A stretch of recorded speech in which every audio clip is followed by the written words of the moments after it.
Where is our compadre Yes, Eli? Eli is indisposed tonight.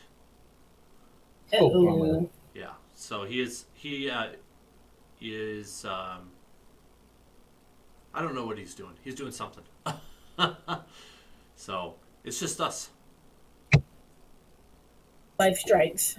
I'm gonna just like have him like stick close to Cassandra, I think, or something like that, and the two of them will be my NPCs for the night.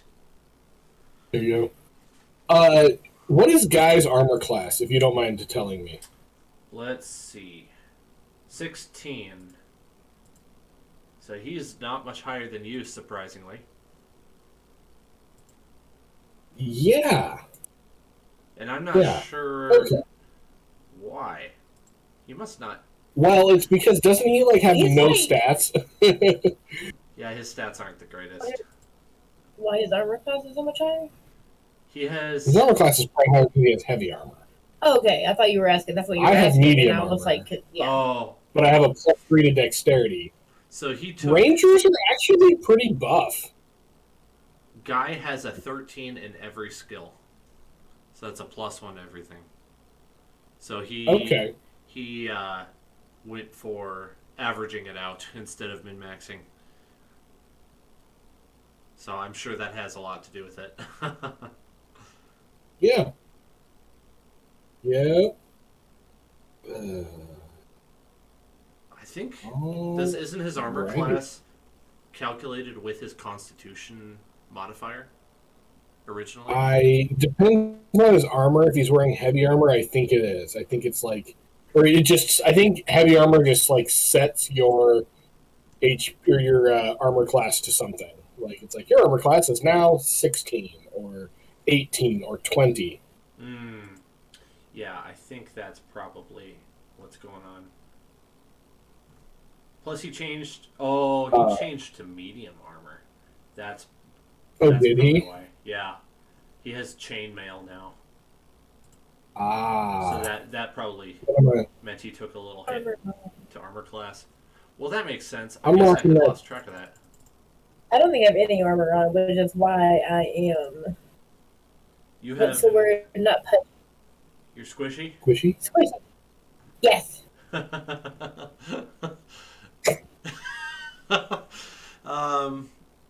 It's okay. We can't all be tanks like Pedal. So like he's surprisingly tanky. I mean, he's only level 4, but he's got 32 hit points and an armor class of 15. And the next time I get a feat or a level up, I'll have an armor class of 16 because my dexterity is going to go up. Well, now I know to use pedal as a human shield and not guy. Why? I forgot that Guy had armor. That's why I was taking all the traps to the face. Oh, That and I thought it was funny. it was funny. That's what I was in the beginning. It was quite It was entertaining. very fun. It was It's quite like, oh, come on, there's entertaining. not going to be more of those. It can't be that bad. Stop overreacting. Thud.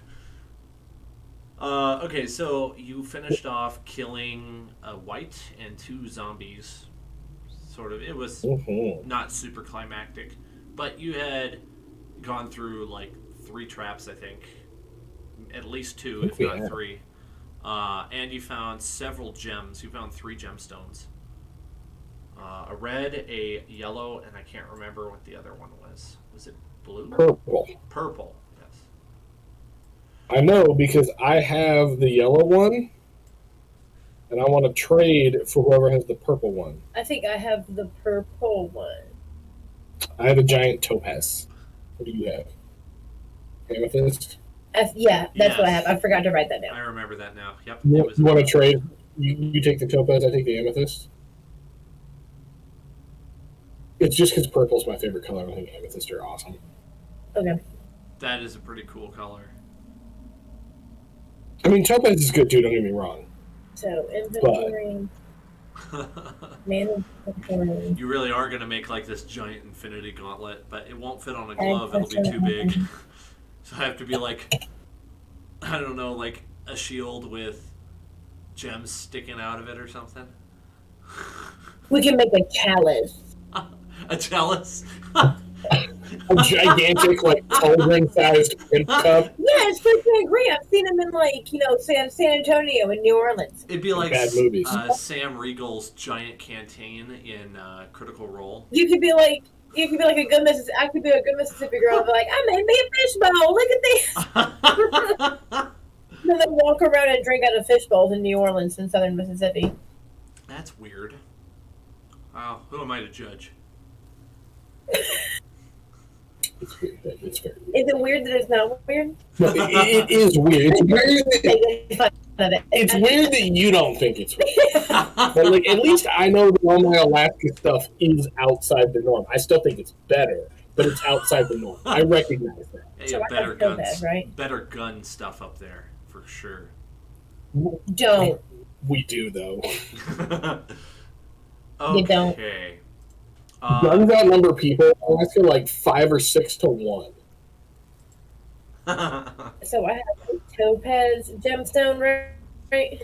There's enough Yeah. firearms and ammunition in the state of Alaska to like fund a decent-sized revolution in any Central American country. We could take Nicaragua. I can't remember Mississippi's gun laws because, like, they're pretty loose. So everything I was gonna do, I knew I was in line with. But like, as far as like the concealed and open carries, because I didn't really carry much with me. Mm-hmm. But I know, like, at some point they had a law that you didn't have to have a concealed carry license if it was concealed off of not on your person. So if it was in like a bag or a purse, or like a fanny pack or something like that, it had to be like holstered on your hip. And I can't really remember where jackets landed in that. Huh. Little loophole, huh? No, they wrote that into, yeah. I guess they provided loopholes, yeah. Oh, interesting. And then at some point, I think they just did away with the license altogether. Yeah, Alaska does not have and has never required a concealed carry permit. You can carry my gun concealed in Alaska. That may be where Mississippi has to hang out, yeah. Yeah, you don't even need to own the gun. You just need to like have the owner's permission. I don't need a concealed carry license here in South Dakota either. It's great. I'm gonna get one for Washington. I've been saying it probably since I got down here, but I'm actually gonna go do it because the Washington concealed carry permit is accepted everywhere. Has that Not changed? everywhere, but it's accepted. Las Vegas, or I should say, Nevada and Washington are the two. They're accepted at the same. Like it's 28 states or something I heard that accept their permit is the highest. Utah's was accepted in like 30 states. I know that Washington and Nevada are the highest because Nevada has. You can go down to Las Vegas. You don't even need to be a resident to get one of their concealed carry permits. You can go down there and get a concealed carry permit, and it's accepted in the most states. They specifically wrote their rules so that you can do that. Huh. Mm-hmm. Did not know that. I think my information might be old then. Interesting. Okay. Of course, no states are accepted in California. It's not even their own.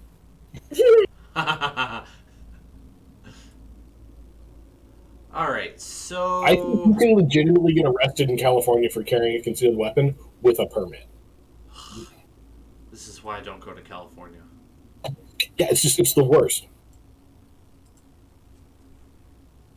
Okay, so down the hallway in front of you, you see another one of those coffins that you investigated, very similar to the one you looked at earlier.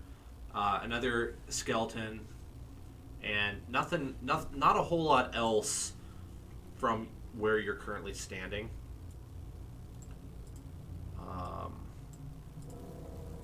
But that rapidly changes as you get close enough and your dark vision kicks in. You see in front of you, actually, roll a perception check real fast since you're in the lead. Yep. Well, that could have been better. 11. Well, I will let the dice decide. Okay, so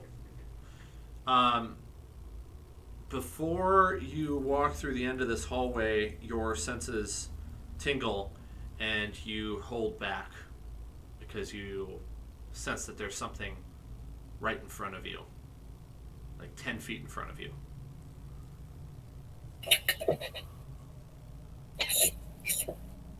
You're not. I would like to make a stealth check to try to sneak up and investigate. Okay. Stealth roll also trash. 12. Actually, that works out just fine because the thing that sent your senses tingling is actually not alive. You bend down and you notice a very thin wire stretching across. And I'm going to draw here. Across here. If you bend over backwards and not forwards, that you could do it. There's a whole sporting event back in my village. I would like to make an acrobatics check to do like one of those like, excuse me, like the handstand backflip thing where they're like, they're standing on their hands, they're on their feet, they're on their hands, they're on their feet, I'm going to do one of those. Cool. Show up. For a 14.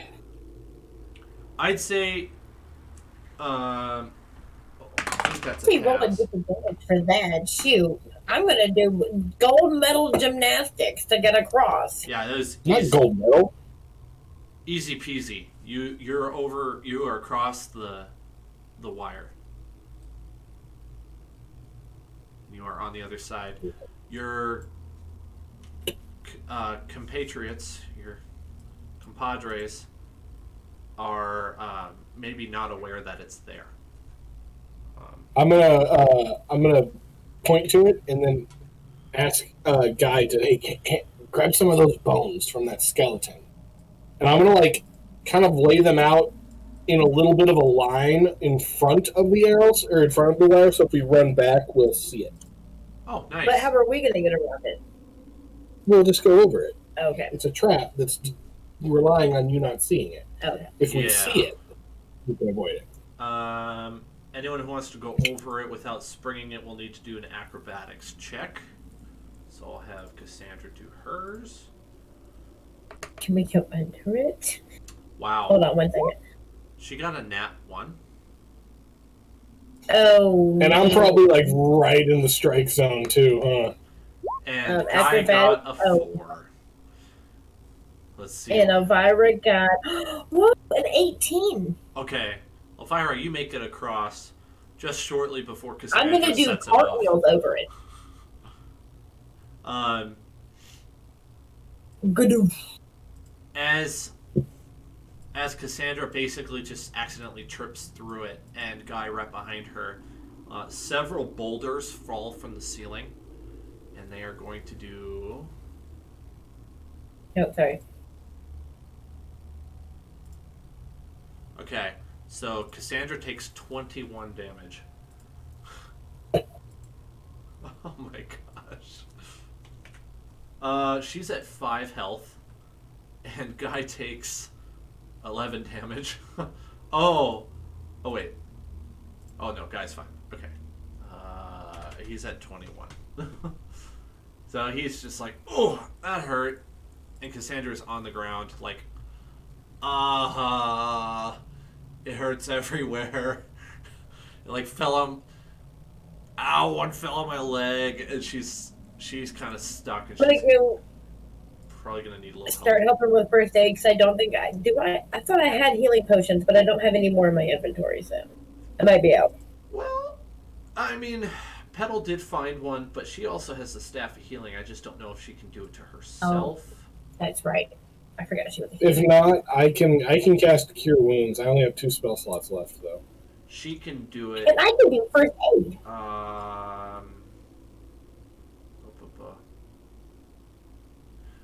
You know what? I just realized that I can't tell how many spell slots have been used. There we go.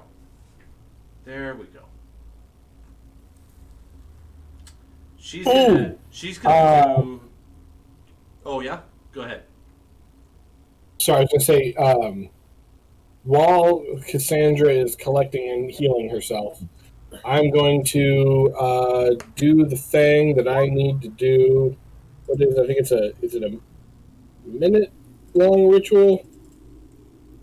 Mm, Hmm. That did not go so well. Of course, I cast it at first level. I should have cast it at a higher level. She does that. Dan, Elvira's going to wander around, like in this area between, like not too far away, like within the light. Okay. All right, there we go. She's back up to over half health. Um, she's like, "Oh, I felt better, but I'll make it." Ah, that really hurt. That's gonna be a deep bruise in the bone. So she's gonna have a little bit of a limp. Let's say her movement speed is a little reduced until she's had a long rest. So she's gonna be slowing you down.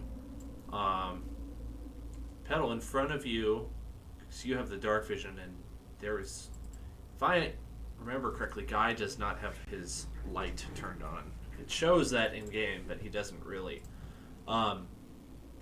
There's a pool of stagnant water in front of you and a bunch more vines, and then over here there's another cave in, another skeleton, another brazier, and another clay pot.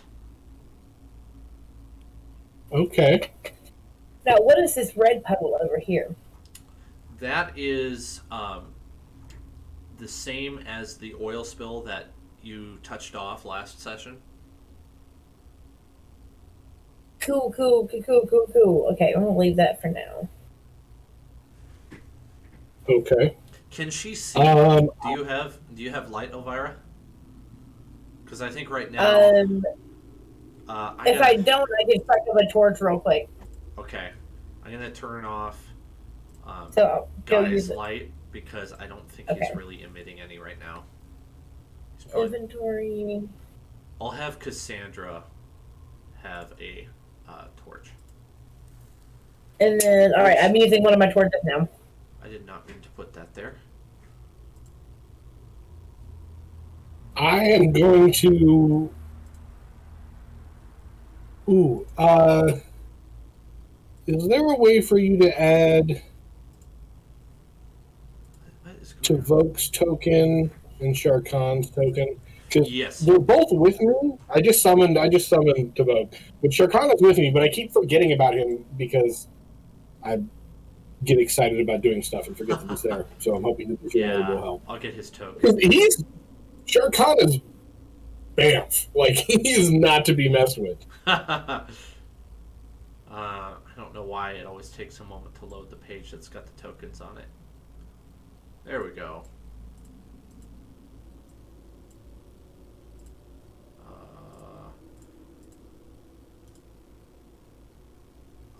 Ungroup. Okay, so you're Tiger and Tavok.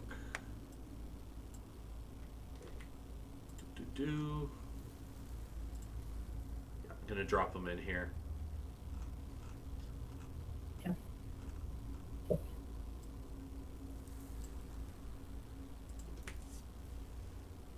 Okay, so Sharkan has dark vision apparently. It's weird. I don't know why he's snapping like that. Okay. Ooh, can you make it so that I can move him around? That way you don't have to? Oh, yes. I did not realize you couldn't. Controlled by Zach. I can move Petal, Guy, Elvira. Yes, I can. There you go. I'm forbidding you to. Remember that. Oh, let's make his vision like in a circle. There we go. Full field of vision again. There you go. Okay.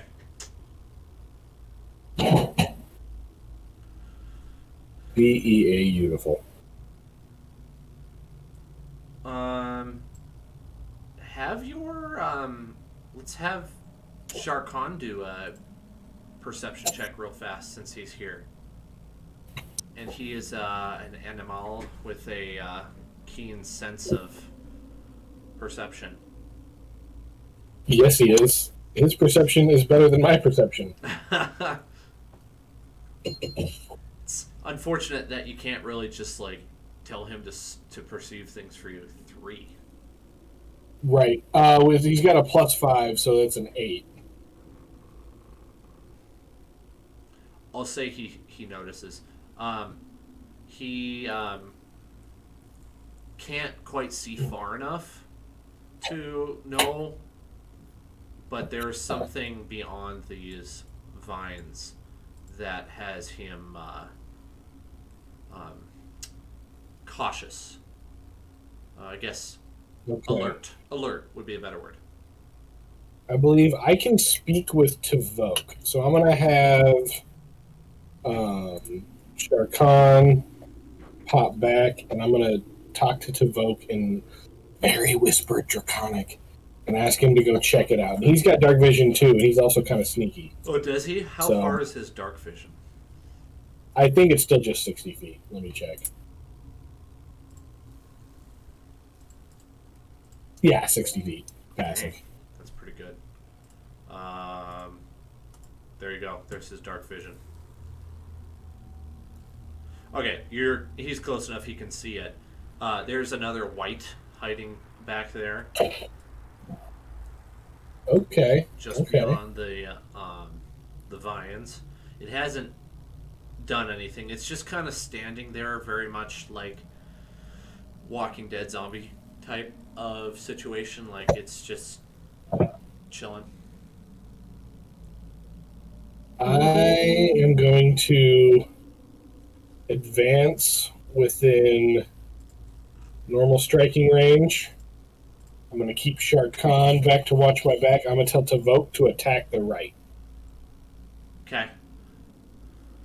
Pull up his stat block. My fingers are handicapped today. I have like duct tape over my fingers because they're injured. I can't type very fast. Well, what happened? It's a long story. Let's just put it this way. My hands have been injured since like the end of September, and yeah, it's been rough. It's been really rough. Okay. Not good. Yeah, no, not at all. What was his attack roll? What is his modifier? He's going to roll up and bite him. And he's going to... Another 3. 8. Not enough. Tavoke bites. He doesn't get anything other than like maybe the tattered clothes that are still clinging to the white, and it turns and hisses and strikes back in return. That's going to be his turn at the top of it, or right before we roll initiative here. Oh wait, no, that's not how that works. No, let's just roll initiative. Sorry, he gets a 6. 13.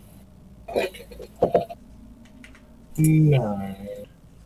Womp womp. Your 9 will also be for your animals. Guy's gonna get. I need to put 13 in my spats. In me spats. Okay, thank you, whoever did that. I think I was there from last time. What? That's what my lucky number. Cassandra gets an 8. Guy gets a 9.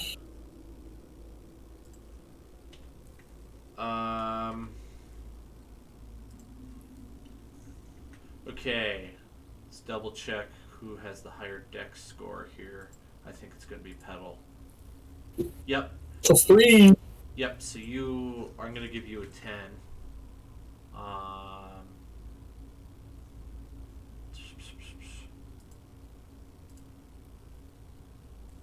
Sorry, this is going a little slow here. Ooh. Who has a higher dex between Guy and the white? So the white wins, so I'm going to make you an 11 after all, and Guy gets an 8. Which means now there have been so many ties, but Cassandra beats him on that, so she gets the 8, he gets the 7. He got bumped down like 4 numbers. His dex score is lower than everybody. Okay. Good to go. Petal, you are second. I was about to say first, but Elvira beat you. Dang! But she currently can't see him. So, well, there's Cassandra has a torch out, but the torch doesn't go very far. Yeah, I keep forgetting how far it goes. Torch for 1 hour. Oh, and I only have a 20-foot radius. It's 20-foot bright, 20-foot dim. Yep. So you can see enough to and shoot. dim light for but I only have 40 feet, not the 60 feet of vision you have. Yeah. There's 20 more feet I can't see. Right, but you can still you can still cast spells at 40 feet. Okay. Absolutely could, yeah. Yeah. I guess if I know they're attacking something in front of me, I can just shoot in that direction. You'll be attacking with disadvantage. Okay. That's right. Cassandra and Guy are in the same situation. You guys to do what you guys to do, man. Firebolt. Right, yeah. Firebolt. Firebolt. Okay.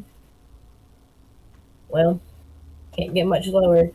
And a 7. Okay. 7 does not hit. I didn't think so. Okay. I'm running out of space on my screens for these stat blocks. Don't worry, guys. I got a plan to help you out. We'll see. It's a secret.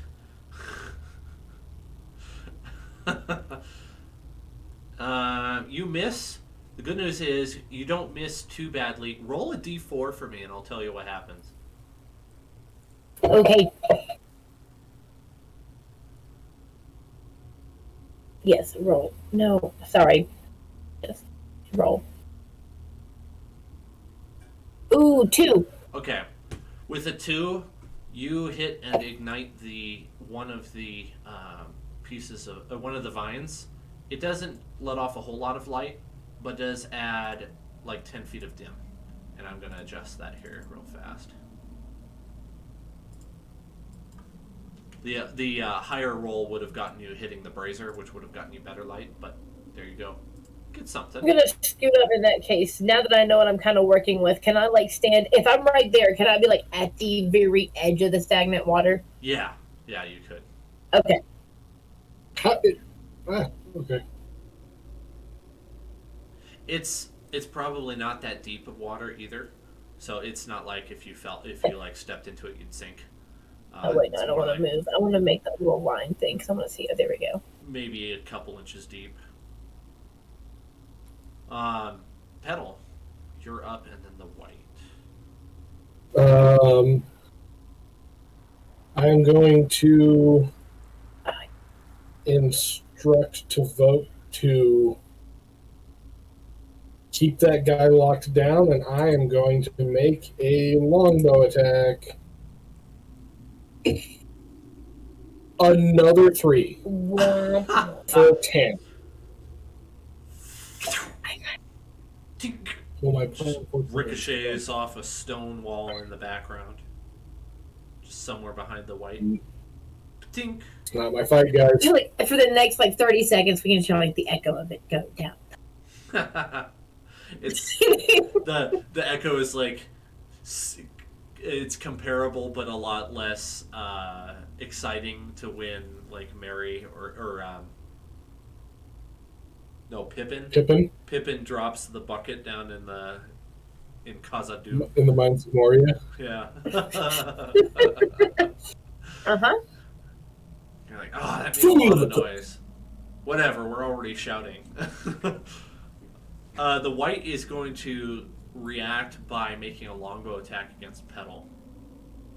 I gotta take Tuvok's turn right after mine. Oh yeah, and you're right. So hold off on white. It won't affect that, but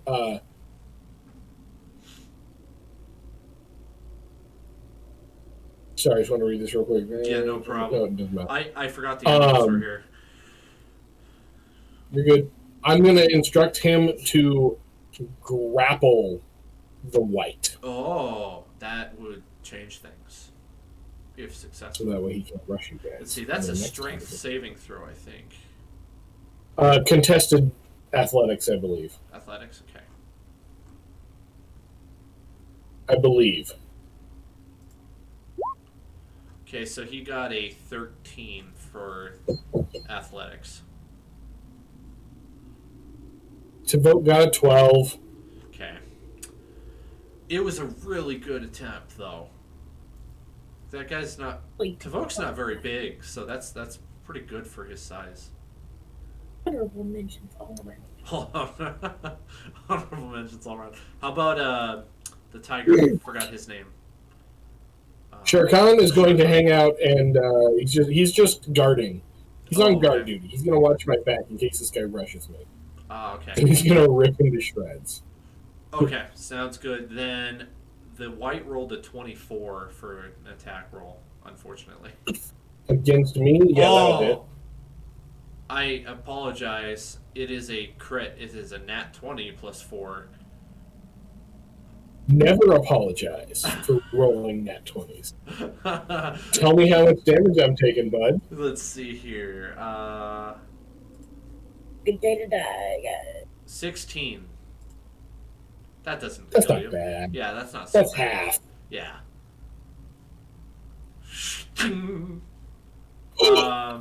This is what it feels like when I shoot people. This is awful.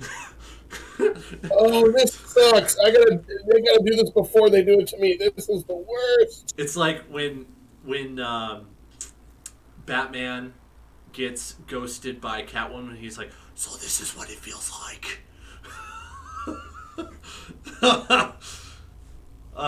Cool. Not cool. You're seriously injured. But the white is actually not going to move because he doesn't want to take an attack of opportunity from Tavoke. So Cassandra's going to step in and she's going to fire her crossbow. It's always the right thing to do. She's going to get a failure. So she misses. And so instead of moving up, she's actually going to strafe to the side. 5, 10, 15, 20. I'm going to say she has about 20 feet of movement. Try to get to a better tactical position, but it might take her another turn. Guy is going to move up because he only has melee. 5, 10, 15, 20, 25, 30. That's the end of his turn. That brings us to Elvira again, and then Petal right after. Yes. Alright, only because it's a white. I'm going to not waste anything. I'm going to use Firebolt. 4. There we go. Son of a gun. 7. Wow. These rolls are not very good tonight. I'm sorry. That does not hit. It's okay. I didn't imagine it would. We'll get all of our bad rolls out of the way right at the beginning. Everybody will die except for one person, and then we'll start getting nat 20s all over the place. He's got to feel bad about himself. We'll make him think there's a chance first. Ooh, I like the health bars on Petal and Tavoke. That's very helpful. And on Shere Khan. Actually, it's Petal, Tavoke, and Shere Khan. Ooh, I like it. That's really useful. I keep forgetting to turn mine on, remembering how to.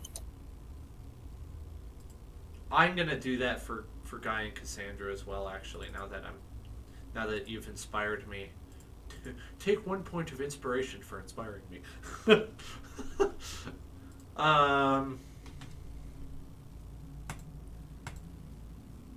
Yeah, it is your turn, Petal. If Elvira is done. Are you done, babe? Yes. Okay. All right, time to rectify this. I am going to pull the arrow out of my chest and shoot it back at him. That is wondrously petty. Does a 21 hit? Yeah, that hits.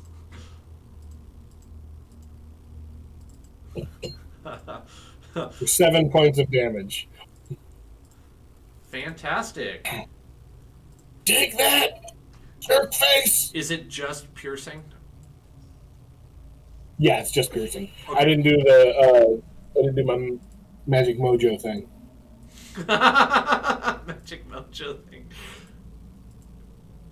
I forgot what it was called. Hunter's mark. That's it. Are you able? Are you able to see those health bars I just made on Guy and Cassandra? I am indeed. Okay, good. I am going to instruct Tavoke to restrain, to lock down the right. Okay. Sounds good. So he's just gonna turn to the right. Is that what you mean, like that? Like he's gonna watch your back? Oh yeah, that's what Sharkan's doing. That's his whole job is to just make sure nothing gets too close to me Okay. to hurt me. Just making sure I But understood yes, correctly. yeah. In my mind, he just spends his turn walking around me. He's. Did that roll just now? That roll was so fast that it took me by surprise. Okay. Nope. Okay. White is going to engage in melee with Tavoke at this point. He's going to make a longsword attack. I bet you didn't know he had a longsword. I did not. These are one of the cool ones. Take a swing. 21. Oh, he's going to hit Tavoke. Barely hits. Tavoke is an 18 armor class. He's the sturdiest dude in the party. That's right. I forgot about that. Well, I'm not even afraid. He does have a pretty serious attack roll. 7 damage? 7 slashing. If that changes things. 7 slashing damage. How much the monkey have more? He did make a 2-handed longsword attack, though. So if That's the vote. so, the white pulls out this long, black, dual-handed longsword from his back. So I'm imagining like almost like a great sword, but it's not really a great sword because you can use it one-handed as well. And he comes down and a slashing swipe straight down right on Tavoke and clips him. I mean, we're gonna go with clip because he has a really high armor class. It deals that 7 damage. Tavoke's a dragon or Drake, right? Drake, yeah. He's a Drake spirit. And never mind. I thought that was a monkey. that would be as in like youthful dragon Drake, right? More like subspecies. Oh, okay. Like dramatically less powerful subspecies. Okay, gotcha. That's what I thought. Kind of how like Wervins. Although I think eventually he does get as powerful as like a young dragon. Oh, that's pretty sweet. Yeah. So I'm just trying to think of what would like be realistic. Because of the scales, the blade doesn't go very deep. It just shaves off a couple. Just wanted to narrate that a little bit. And Sharkan's guarding Tavoke's there. Cassandra, that's who's up next. Cassandra is going to use her movement speed again. 5 feet. Now she's in difficult terrain, so she can only make. That's going to be 15, and she can't go any further. Also impacted by all of this, so there's going to be half cover for the white. She's going to make an attack. Now I think that's -2 for half. No, I have to look up half cover again. I think it adds +2 to AC. 2, yeah, to your AC, yeah. That's what it was. Doesn't matter. She hits. Okay, so she hits the white with her crossbow and does. Yeah, with a 24. 4 damage. Well, it's 4 damage. It's better than nothing. Goes right into the shoulder of the white and goes. I don't know why. None of these creatures in here I have giving like normal human voices. They all have hissing sounds. Like, what are you gonna do? I mean, he is undead. It makes sense. Yeah. He doesn't speak into English anymore, or common. I mean, Guy is going to move up again. 5, 10, 15, 20, 25, 30. He can't do anything else other than, well, he's going to stop here actually, and he's going to place a torch. So he's going to use his action to place a torch. As in, light the brazier. And that's the end of his turn. Brings us to Elvira and then Petal. Alrighty. I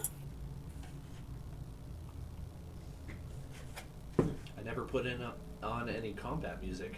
I'm so disappointed. I think I'm gonna move first, like come up around the edge here.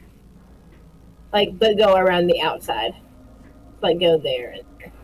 Of the puddle lake thing, and then take a shot with Firebolt.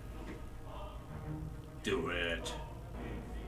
This new music 11? is courtesy of Pillars of Eternity. 11 does not hit. I am sorry.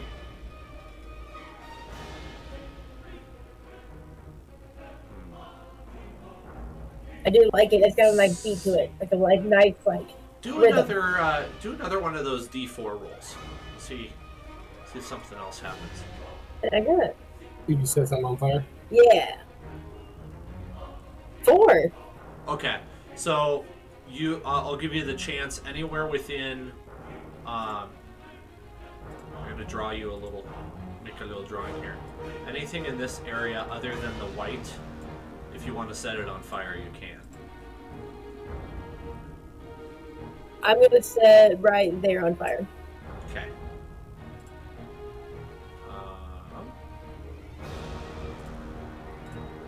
There you go. It's now bright light instead of dim light. Perfect. Campfire, everybody.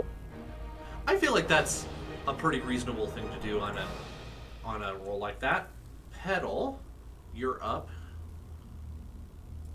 I am going to shoot him again and instruct Tavoke to go for the ankles. Does a 19 hit? Oh, that hits, yeah. Yes. You should have gone for the For 4 giant, damage. Hit them in the ankles, bud. Did you say 4 damage? 4 damage. And then Tavoke is going to attack. Tavoke gets an 18, of course. That hits. Excellent. And I think it's a D6 plus 3? 2. D6 plus 2. D6. 4 more points of fire damage. Ooh. I think he does. Is there any damage over Oh, time? no, sorry. Piercing damage. Oh, okay. What? I was wondering if there was any damage over time with that fire, or if that was just normal fire damage. That is just normal fire damage. Although, if an ally within 30 feet of Tavoke makes an attack against the same target, they get an infused strike, which adds a d6 of fire damage to their attack. Ooh, that's so if I was to be smart and walk forward a few feet, then I could add fire damage to my arrows. Oh, man. Tavoke is still unfortunately ground-based. He has not developed wings yet. So it's like a big old angry red lizard that has like sparks popping out of its mouth. I see him as like dark gray with like a little bit of red, like just starting to come in on the edges. Ooh. Like a puppy. He's a lizard puppy. He's a lizard puppy. He's Duncan, but smaller with scales. Exactly. Exactly. And he's also very hard-headed like Duncan, so that works well. He just became an NPC. The white utters something in a tongue that you probably don't know. Let's see. Languages it knew in its life. Oh, that's cool. The white's languages are the languages it knew in its life. So I'm going to say that it speaks a language that you probably don't know. I actually can check your sheet. Try me, and those are good ones. Let's see what your languages are. Nope, you're missing it. Elvira, also missing it. Guy, Same. Fuck Cassandra. Same. yeah, I Yeah. can do it. Nobody understands it, unfortunately. It sounds like some sort of a very deep language, and something that kind of chills your blood a little bit. Ooh, I haven't heard that one before, but that did not sound friendly. It is going to go for a lunge attack with its life drain ability. Have Tavok roll a Constitution saving throw. Beat a 13. It's not bad. Constitution's better than mine. He still has to hit, so I'm going to roll that here. But if he hits, then. So, you said I have to do better than a 12 to pass? Yeah. I got exactly 12, so I failed. Shoot. It's all good. Also, Tavok also can't die. well, that's good news, because he just got a nat 20. Okay. You're not afraid. And he did 11 damage. Okay, so here's He the did 11 damage? Side effect of that. Target must succeed on a DC 13 con saving throw, or its hit point maximum is reduced by an amount equal to the damage taken. Oh, I didn't even multiply by 2. Oh my gosh. So he took 22 damage. That is more hit points than he has. Yes. And he has, like, fully healed. So, he be done. He's out of this fight. Well, it just takes me an action to resummon him. Where's the dead? Well, I'm glad I tested that on a non-player character then. You're not afraid. My backup, you will love my backup character. I love how good sports you guys are. I'm so used to people getting angry at me if they take more than 5 damage. No, man, I'm telling you, some of the coolest stuff, some of the best role play, most memorable experiences of D&D for me are when things went horribly wrong. Like when our cleric died, when his character died, partially because I was, instead of helping, stealing gold from the Dragon Horde. That was intense. Like we leveled up right as he died. So instead of taking the spell I wanted to take, I took teleportation circle and like used it immediately to get out, because we were at like the frozen waste of like Icewind Dale, to get us to like his like church's headquarters in Waterdeep so that we could heal him. And it was very intense. We had to negotiate with smugglers and spies because I kind of stole their teleportation circle. Because the spell says when you learn it, you know of 2 other teleportation circles that you can now sense. And so I was like, well, obviously I would know the one in my hometown of Silvery Moon because I was in college there. And then I said, I just want to pick like the closest one. And the closest one just so happened to be controlled by a secret spy smuggler organization. And I was like, well, I don't know where that is, but it's closer to Doctors, so we're going there. There's a bunch of very angry and surprised people when we showed up in their secret hideout. I can't imagine why. But like that was one of the most memorable parts of the campaign, and it went horribly, horribly wrong. Like we were pretty sure we were not going to be able to move quick enough to resurrect him, and like only through some very good rolls were we able to make that happen. Okay, so Guy is gonna take that. Oh, he got a nat 20 on his longsword attack. He doesn't get that bonus from Tavok anymore, unfortunately, but he does get 1d8 times 2. Oh, Well, he still gets the +5 or the plus the 1d6 oh, is that fire this? damage. Sweet. Okay, so he gets uh 26 Okay, so that's a moot point because he does the exact amount of damage to destroy this white. He comes in with the sword and pierces the heart of the white, and the thing, you hear its ribs crack as he cuts through. It doesn't take all that much effort. The thing's undead. Its bones aren't all that strong anymore. And the blade comes out the end, and like there's these black drops of liquid dripping off of it, and the thing kind of lets out one last exhale, and then it falls down into its knees, onto its chest, and the sword just like breaks the rest of the way through its body, and the thing is KO. I am sorry. You're right. Tavok does not continue to give his benefit after death. My Okay. edible just kicked in a little. So my apologies on that one. I was like, oh, Tavok's right there. He's totally going to get the benefit. That's totally fine. His piercing damage was enough perfectly to do that. Because he got a nat 20. Oh no! Nice. Good job, guy. Can you unkill Tavok for me? Yes, I can. Yep. Because I realized that I can. Oh no, never mind. I'm just in the wrong tool. I got it. There we go. All right, your white is going to give you guys 700 XP at the end of the session.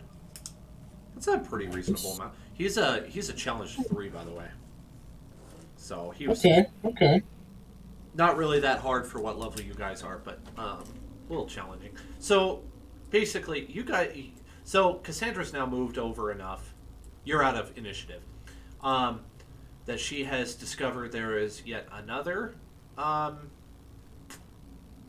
coffin and a few more skeletons, another brazier. She's going to go set that one on fire. Might as You want me to search this coffin? Sure, why not? Guy is Okay. like, oh, I'm going to search this white for treasure. And Oh, grab his arrows. They were pretty good. That one that he shot me with hurt like heck. I'm gonna roll up the spider webs. he comes up Good thinking. with another 12. Just they ended up being pretty normal arrows. 12 ancient arrows. Let's say this: they're barbed, so they it hurts more to take them out. So if you shoot somebody with them, I'm not going to retroactively make you take extra damage for ripping it out of yourself, but it's going to take 1d4 of piercing damage to rip an arrow out of yourself if you've been shot by a barbed arrow. Makes sense. I think that's reasonable. So yeah, those are homebrewed on the fly. And Cassandra's gonna waltz on over here and say, I think this is that door you tried to open. Makes sense where we are. It's also stone. And she's gonna do an is investigation necessary? No. She finds that there's a door bar in the way. She lifts out of the way. Okay. And then I am really glad that you know where we are, because we are inside a ruin and I can't see any mountains or trees or anything, so I don't even know which way's north. Which, as you can imagine, is quite disconcerting. I can imagine. So, how about, would you mind doing me a favor? I'm kind of hurting right now. I could use a potion if you got one, and then I could cast heal wounds on you. I just don't want to overuse my staff. Absolutely. Let me figure out how many potions I have. I only have one potion of healing. Here you go. Also, I don't know if I gave you this already, but I'm going to hand her the potion of clairvoyance. It's like, you're a wizard. You should probably hold on to this. Well, thank you. I will save it for a rainy day. Better add that to If you my drink this inventory. potion, you gain the effect of of the clairvoyance spell. An eyeball bobs in a yellowish liquid, but vanishes when the potion is open. Ooh. What does the clairvoyance spell do? I don't know. I will have to find out. Sweet. Well, she is appreciative of that, and she gives you 11 hit points back. Nice. Now, how much does the potion do? I would have to check. I will tell you right now. Where are you? Potion of healing. I'll give you your 11. 2d4 plus 2 hit points. 2d4 plus 2? Okay. I just restored your health for you. All of it? The 11 that she was able to give you back. So you're back to 27 Okay. of 32. Oh, I didn't do it on D&D Beyond. I did it in Roll20. She gets 5 health back, which she is appreciative of. Okay, that's mostly full. Oh, thank you. I'm feeling a lot better. Oh shoot, Guy is even low too. Well, I'll have him hang back because I'm running out of spell slots and I can't keep healing everybody. No, you're good. Also, we can take a short rest next time instead of using up magic. It's probably a good idea. Here shortly. Yeah. Oh, I guess instead. I was assuming you guys wanted to move on, but you're totally right. I mean, usually it's a good usually after a fight is a decent time to take a short rest if we need to heal, because story wise, anything in the area probably would have come over during the fight. You know what I mean? Like when the commotion caused in the fight. So like us hanging out a little longer is like, this is probably a relatively safer spot because we just killed everything in the area. You're totally right. Let's just retcon what I did there with the spells. Let's do a short rest instead. That makes way more sense. Okay. Because I forgot I could do that. You still want the potion of healing? You can have your potion of healing back. I have the potion of clairvoyance though. Short rest. I will expend one more, and I guess I'll do one more. All right. Okay. Guy's gonna get. Got the sneezes, Belgium. Did you get the sneezes? You got the sneezes, the sneezes. All right. Back to max. Nice. Elvira's at max. So it's only Cassandra and Guy that are a little bit hurt, but they'll be fine. I'm a little bit hurt. I am at 25. Yeah. Okay. Oh, hang on. There we go. Oh, I hadn't refreshed your D&D Beyond character. That makes sense. Okay, so after your short rest, Elvira is going to ask, what do you all have planned here? Because we've been through quite a bit already. Also, Guy is going to be searching this pot while she does that because I told him I would do that. Oh, yeah, do you want me to roll investigation or something for the or perception for checking the coffin? Oh, sure. Yeah, that'd be great. Almost bad. How's a 16 do me? Let's see. You definitely find something in there. I'm rolling to see what it will be. You find a bag randomly. You find raisins. A bag of raisins. Bag of raisins. I didn't even know that was an item. I love that. That's great. Would it be enough to increase my rations by 1? Yeah, I think so. I think that'd be reasonable. Okay. Yeah. I'm an elf. I don't eat that much, you know. Good sized bag of raisins can Like, only you would find a bag of raisins in the middle. Without even saying anything, I was just gonna like come out of the coffin like eating raisins out of the bag.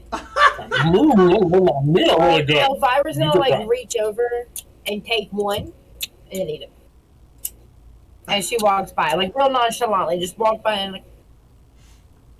They're pretty good for being like hundreds of years old. They're not great, but like as old as they are, they're good. Yeah, I'm gonna give one to Tavok. He doesn't eat it. Neither does Sharp Khan. They have no desire to eat the raisins. So Guy announces that he found one torch, which he added to his inventory, and another potion of healing. So he's going to add that to his inventory. Nice. Good call. I think that might come in handy sooner than later. Yeah, we're going to come check this place out. Okay. So you find that Cassandra has moved the door bar that was blocking it, and also removed a restraining device that was over the door handle. So if you remember last time, you were able to pick it, but you couldn't move the door handle enough to get the last few pins in the tumbler, and then also you couldn't break the door down, and that would be why. Okay. So the door is openable now. That'll give us a very handy quick escape option.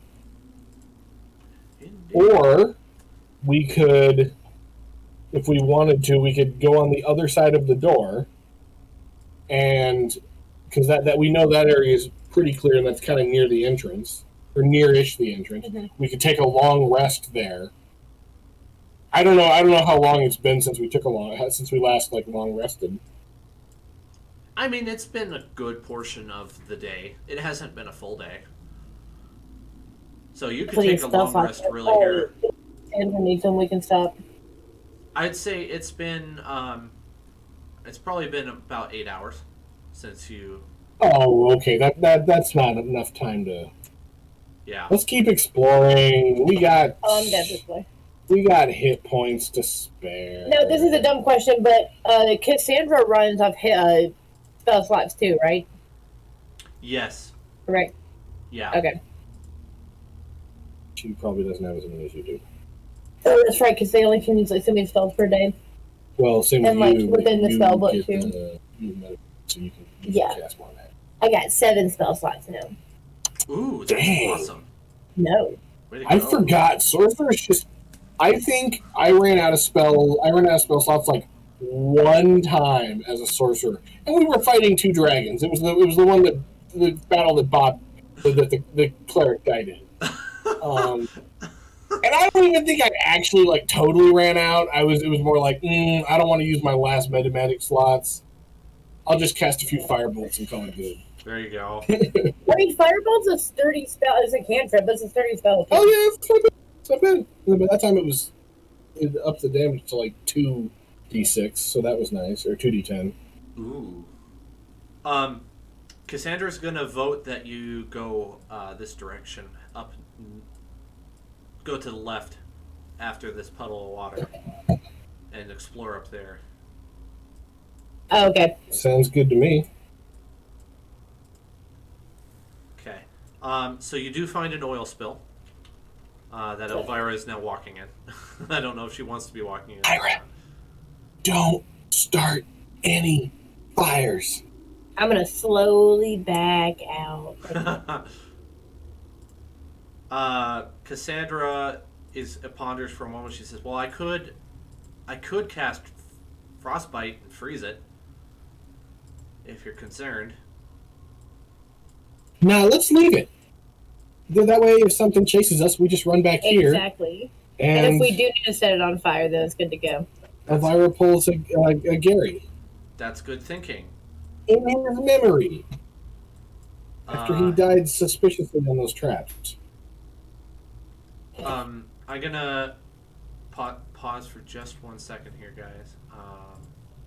No worries. I have something here for Guy, and since he's not here, I want to narrate it a little bit so that. So basically, he walks up and he finds a. I can't remember what this is. He finds an elven chain, and he finds a shield and a sword. Though the sword's nothing special, the shield is he doesn't know anything about Arcana, but there's something special about that shield, and Cassandra's going to consult with him about that. But basically, like, I placed the elven chain for him just in case he wanted it, because I think he needs it. So I'm going to add that to his inventory. Is it a +1 piece of armor? I think so. Yes. Yep, that's right. So I wanted to give him some loot. But basically, like, I sprinkled this whole thing with, like, stuff for all of you, and this was one of the better things I could think of for him. So Don't tell him about it. Don't tell him about it. And then next session, when whenever he attacks, like, oh my gosh, like, you searched the body, or next I'll ask him, like, hey man, can you search that body for us? And then you like, he has this elven chain and this shield and this sword. How did you take him down? Look at all this good loot. It'll be fun. Yes. We'll set him up. We'll set him up. I think he'd love that. So those were for Guy. There's not much else. I mean, there's probably a couple. There's like 2 or 3 silver pieces on the ground next to the skeleton. I grab them. Can I check them to see if they're old before you stick them? No, I got it before you did. Is that how we're playing this? Yes, Is that how we're playing this? what do you got? I have some common silver coins I will trade you. They're of equal value. Okay. And then I'll walk off. Never give the Fae your coins. Okay, there we go. I just had to make a note in his character so I wouldn't forget. Oops, I just rolled something for him. You can ignore that. That was nice. Okay. Intimidation. One of the coins is unique, and you've not seen it before. Whoa, look at this one. I hold it up to the light for God and everyone to see. And then I stick it right in my chest pocket. It's like deep in the chest, like a deep. It's got an inscription on it. I share wine with you. It's got on one side a face, and on the back it has an inscription written around it, around its circumference. Is it a language that I recognize? Or almost even recognize? Like, oh, this looks familiar. I'm gonna say yes. I'm gonna go with it's that Sylvan that you know. Ooh, what did you say? If I had thought about this ahead of time, I would have something good. I'm gonna go with call it ancient Sylvan, and then I don't know what it is. Like, oh, that's that old Sylvan. No one would know, and then I take it out. It says something like hail the 9 divines or something like that. I read the coin in Sylvan. If it attempts pedal anymore. After I shared wine with you. I'm like, this will go beautifully on my Fate altar at home. Yeah, it's fine. That's cool. That's how you want to play it. It is a silver coin. I mean, it's not gold, but it's still. No. It's a parenthesis. It would just be a really great addition to my collection. It's a really great addition to mine. I can believe it. Yeah. Mm-hmm. Yep. I'm just holding this vial of spider venom contemplatively for no reason. Don't look into it. Put it back. Trifling. Like, not really, but like... Trifling. That's pretty funny. Okay. Dramatic death over here, I swear to God. You got some more clay pots up ahead. There's some more. Let's search them. You want to search them? I feel like both Pedal and I died for them like siblings. Yes. In fact, I'm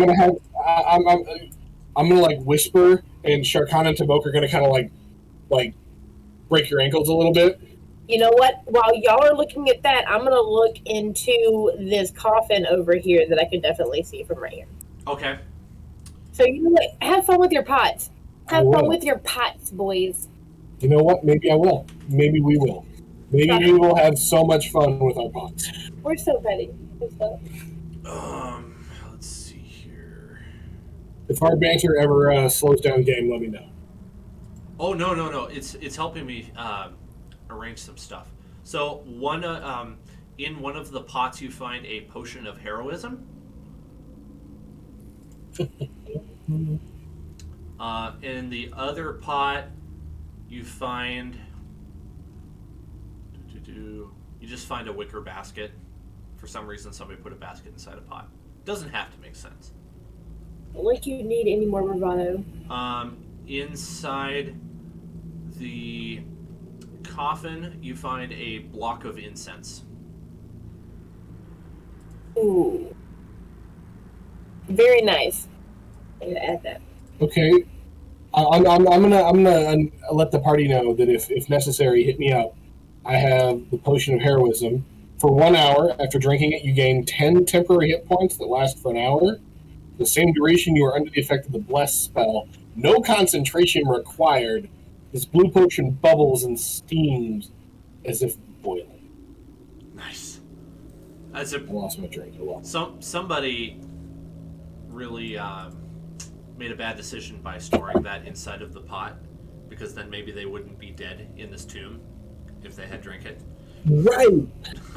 It's like when you find health potions on bad guys. It's like, what were you even doing, bro? Right.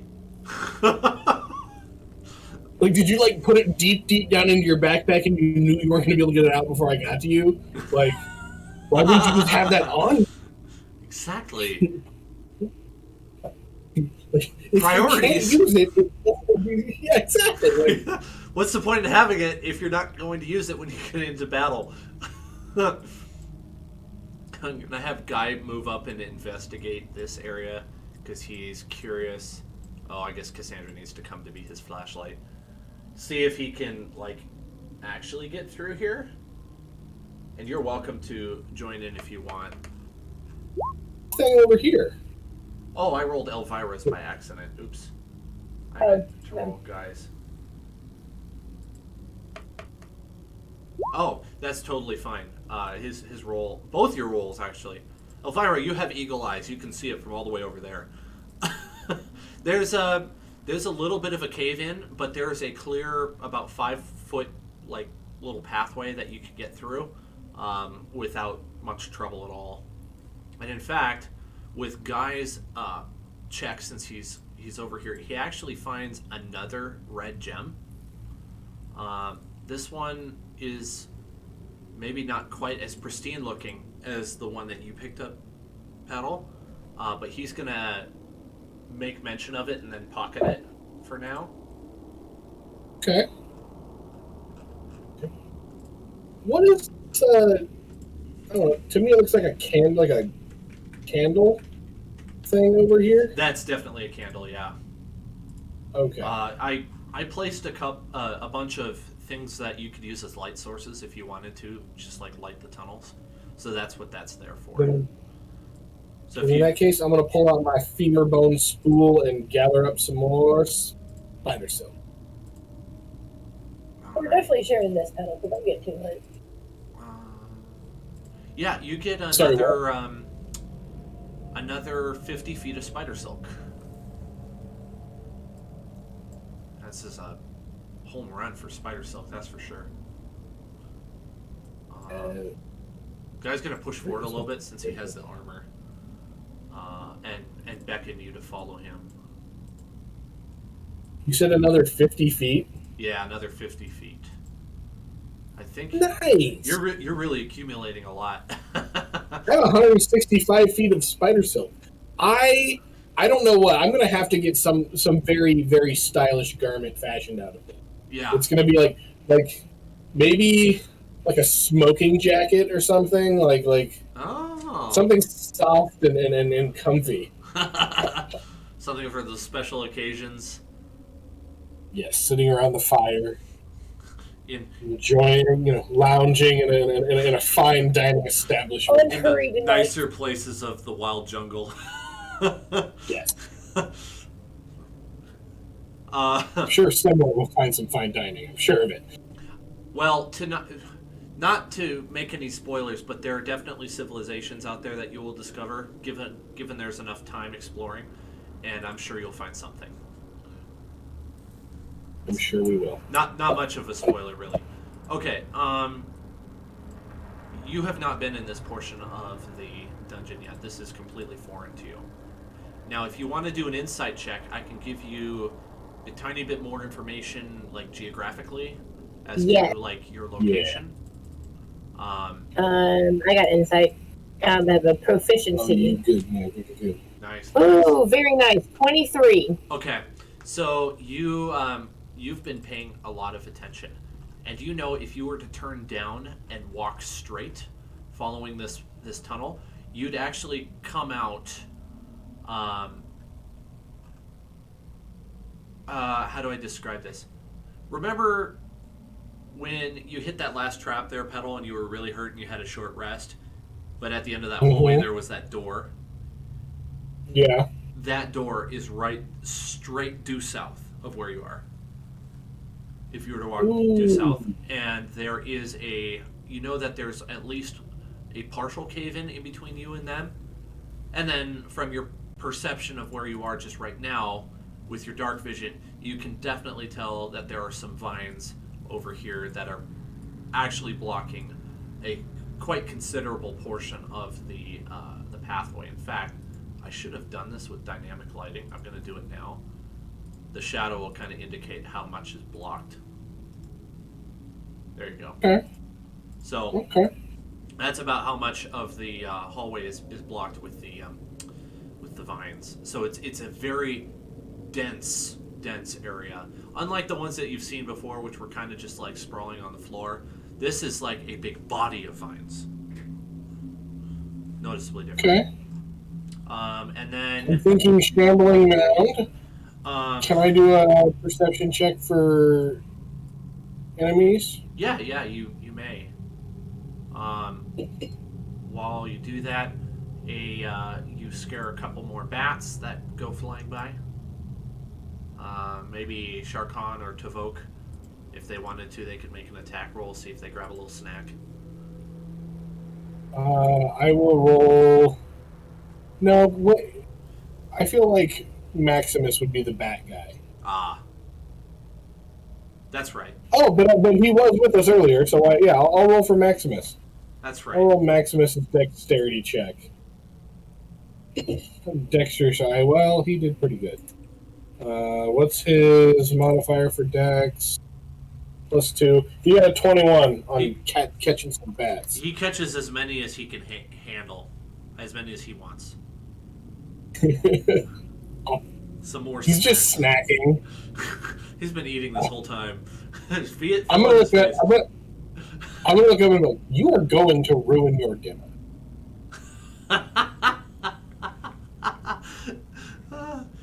Okay, and then you wanted to do, what was it, investigation? To see if there was a shambling mound, you said? Just a perception check for enemies. I got a 13. Oh, okay. You're not sure, but the vines definitely, there's something different about them, but it's not like when you encountered the shambling mound.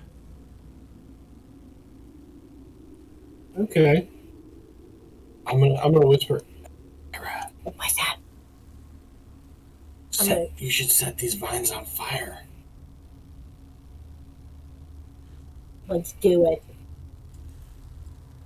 I do have to roll attack for this. No, you can just cast. I'm just gonna firebolt them.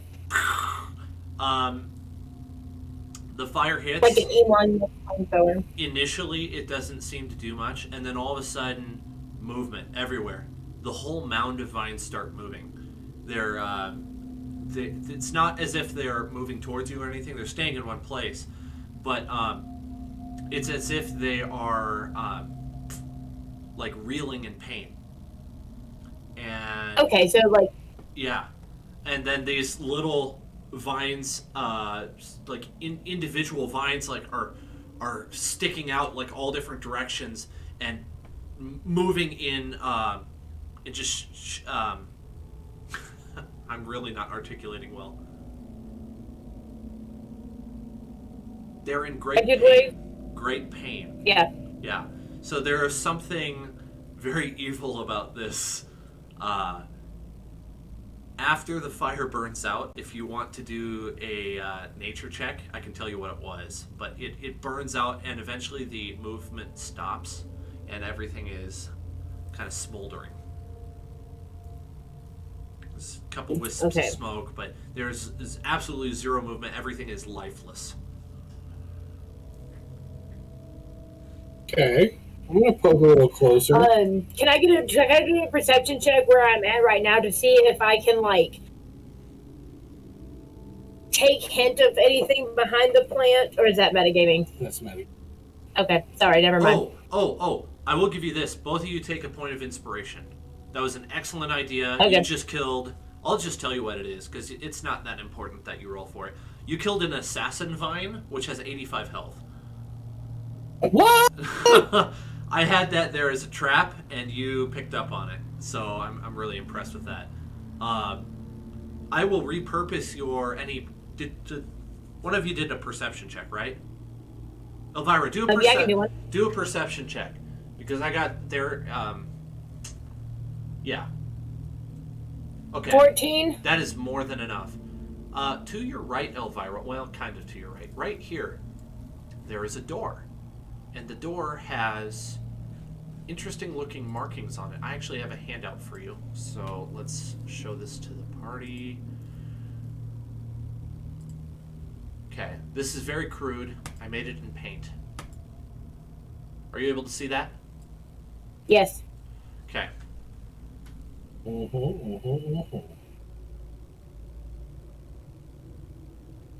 Looks like we got 3 of the 5 guys. It does look like, so it corresponds with, so we have the red, the purple, and the green. Yeah, and in fact, Topaz. Yeah. Oh, yeah, sorry, topaz, not emerald, yeah. So... I suspect we're going to find a giant emerald and a giant sapphire. Yeah. Or maybe turquoise. That'd be cool, too. Turquoise would be very cool. Okay. So we just need green and blue. I'm glad you came down this way because I did want you to see that. So that worked out great. I'm actually. Can I test the door? Yeah, absolutely, you may. Is it a check or D20? Let's see. Well, what are you attempting? Do you want to do strength? Do you want to just try to turn the handle? What you trying here? Let's do the strength, because like even if the handle doesn't work, I'm getting a nice shove still to see if like Okay. Yeah. Is it just old and jammed? Or is it really locked? It's locked, and it's a stone door. It has a handle, but it also has those receptacles, is what I'll call them, on there, and they're coded. If you want to do a strength check, you may. Yeah. No, if I know it's locked, then never mind. Okay. Can I have Tavoke do a strength check for me? Yes. Tavoke, knock down this door. Yeah, he may. Right. Who's? I think Tavoke is. Oh, Tavoke is only slightly weaker than Sharkan. Tavoke, knock down the door. The small dragon gets a 21 on his strength check. Unfortunately, I did have that DC set already, and it is not high enough. It was a good try, though. I figured it was probably going to be nuts. You did good, bud. You did good. It's, There's no real dunking it's of it. good effort. He's right here. He did, bud. He did good. He's like, well, thank you. I will from now on be treating Havoke like I treat Duncan. So I like it. That adds some rub fun him between flavor the to eyes it. like you did good. Just to make sure it's clear, this area right here. Oops, that's not what I meant to do. Um, let's just say you've got plenty of space to go through here. I just wanted to make that That's obvious. exactly what I'm gonna do. If you wanted to go through there. Go, Lyra, go. There she is. Cassandra is going to take a cutting of the vine before she goes. She's just kind of curious. Oh, actually, I am too. I think that alchemist guy might like this. Oh yes. I'm gonna check the list that he gave me. But I'm gonna. Sorry, go ahead. I'm gonna take a clipping too. Oh, sprig.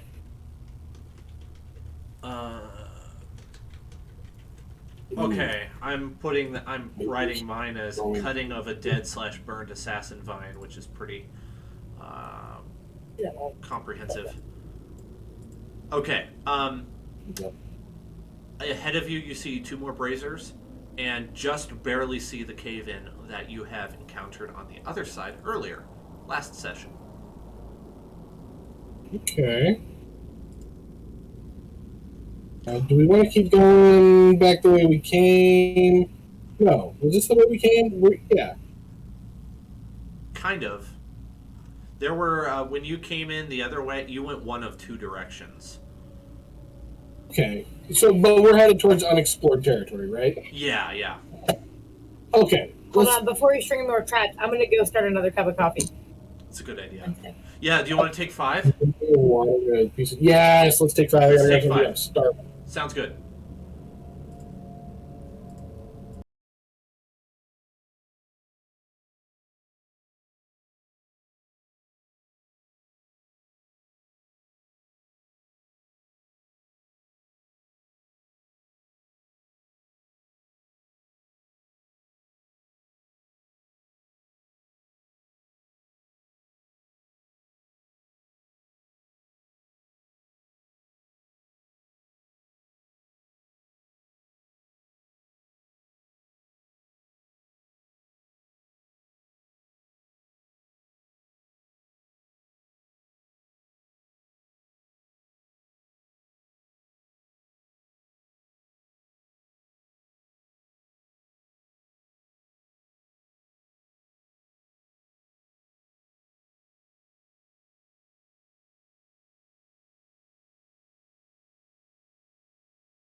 And we are back. Okay, so you're just after that assassin vine that you very cleverly discovered, and the puzzle door. Two braziers in front of you that partial blockage, and that's about the range of your eyesight where you are. Yeah, I'm gonna creep forward. Has it been about an hour since I lit that torch when I first started? Oh, your torch is still lit. It hasn't been very long. Okay, cool. So I want to go light these braziers. Fantastic idea. Oops, I moved you too. Oh well. Alright, I will place lights on those. Uh-oh. I know I see this thing. Okay, yes, you definitely do see them. I would say with the lighting of the torches and no stealth check, they probably notice you too. And these three skeletons, they're not going to engage yet, but they're going to walk your direction a little bit. It's like how Virus did that thing where you do like big predators. You're like, like, get back, get back. Oh, if you want, you could do an intimidation roll if you want. I don't know how well that's going to go against the Skeletron, but Let's just try it. I always love thinking outside the box when it comes to combat. Like, we can swing swords all day, but sometimes there are way more fun alternatives. Okay, so I think it would be a charisma saving throw for them. 16. Let's see what they get here. I gotta double check and make sure I've got... Yeah, I think I'll do charisma saving throw. 2. For the sake of not making it ridiculously easy to just intimidate every single skeleton you encounter, I'm going to give them advantage. Okay. And you know what? You could argue they were immune, like they're not smart enough to be intimidated. Yeah, exactly. We'll say this. They're not intimidated. They are going to stop. They're more confused and not sure, rather than like scared or hostile. We'll say that, because they did roll pretty low. Actually backed down a massive one time doing that, and I'm pretty sure he might have just been confused too, but he did stop. A massive I didn't know. But I knew had bitten people on that road, so that's where that idea that came from. There's some interesting things. I'm gonna have to ask you more about I have these. said. Okay. Yeah. Currently out of initiative. They're not doing anything. You're really not doing much of anything either. So how do you want to handle this? I'm lining up a shot. Yeah, for sure. I just wanted to buy some time so I could back up and like. I'm gonna go ahead and hit this one right here with firebolt. Okay, Cassandra's also going to ready up her crossbow and attack as well. She gets a 17, which I'm 16. absolutely sure that both of those hit. Let's see what their actual AC is. Okay, yeah, both those hit. It'll be 9 points of damage for the one out in front. Sweet. This one. Minus 9, and then Cassandra is going to do damage to that one of 7. So that one goes down like immediately before it can even really register that you're a threat. Petal's got a shot ready. He can fire on either of these other two if he wants. Dope. These guys aren't really a challenge, and they're not supposed to be really either. 25. 25 hits? Absolutely it does. For 4 points of damage. Yeah, queen. Minimum damage. Oops. It do be like that. Yep. Yeah, it's fine. It happens, right? This sucking chest wound is throwing off my aim. Well, they're nothing really to laugh at. They're definitely quite serious.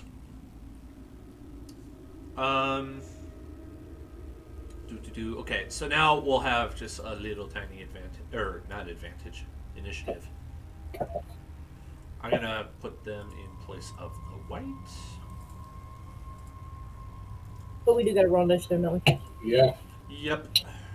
Okay. Finally, rolling initiative worthy of my class. 15. All right. I'll go put that on the boards. Let's get some more interesting music going here. That's not what I wanted. That was a little too exciting for what you're doing. Can you imagine I pull out the big boss battle or music for two skeletons? Okay.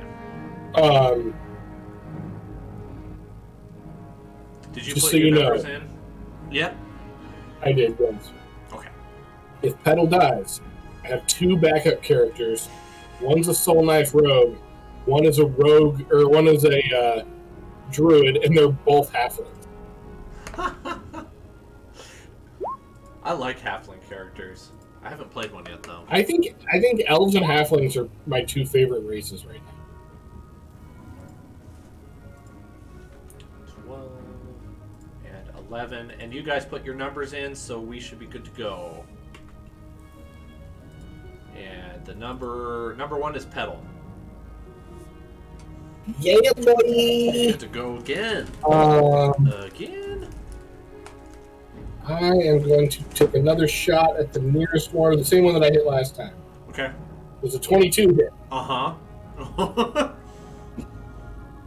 For maximum damage. That'll be 11 points of damage. Yeah, we're about to, like, completely waste the time that we spent doing initiative. He's down. Tovoke, charge! 5, 10, 15, 20, 25, 30. What's his move speed? Is it better than mine? Well, he has wings, so probably No, he does so. not have wings. 40 feet, yes, his move is better than mine. 35 and bite attack. He will eventually have wings. He will eventually have wings, and then I will also eventually be able to fly around on his back. Oh, that's going to be so cool. Does a 16 hit. 16? Yeah. Yeah. Nice. D6 plus 2. 4 piercing damage. 4 piercing damage. All right. As he just goes straight for the femur. And the skeleton reacts on his turn. He's not doing a reaction. He acts by smacking Tovoke with his short sword. He can try. Have you seen how hard Duncan's head is? Did 19 hit? Just barely. Just barely. That's what I thought. He's got an 18 armor class, so yeah, he okay. does maximum damage of 8. Don't worry. That's not so bad. It's definitely been worse. Oh no. I was about to say. I don't know much about math, but I don't think that's right. Elvira, you're up here now. All right, I'm actually gonna go. Well, would I know if these are like super strong, or are we about to like? Will it be easy? Oh, these What's an Elvira tell? These are pretty weak enemies. Okay. I think. Well, I'm gonna be boring for right now and just stick with Firebolt. I got some spell slots though. You know what? Screw it. Let's go with Chaos Bolt and see what happens. Oops, I rolled the wrong thing. It's a 19 hit. Yes, it does.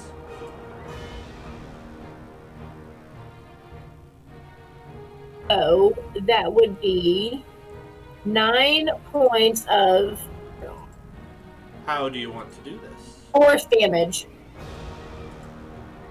You slaughter him. So I can admit. Huh? You slaughter him. Yes!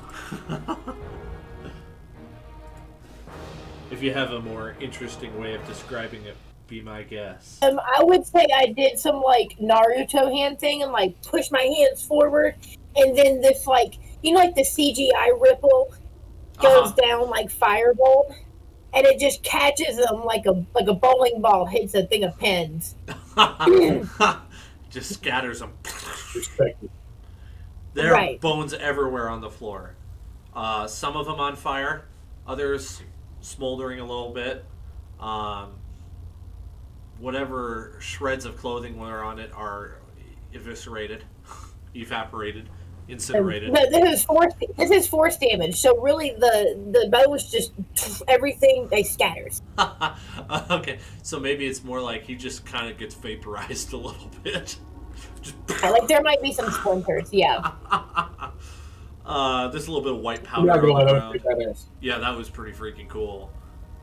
Thank you. You like Guys, cough a see, little treasure bit chest. because there's a little bit of I like call it. there's bone meal in the air. All right. Exactly. Pedal. Rock, paper, scissors. Let's go. Let's just split the treasure like normal people. Okay. What's wrong with you?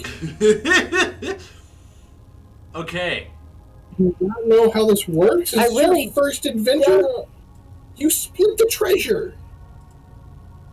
I believe I have a handout for this one because this is a custom one, I think. Yep.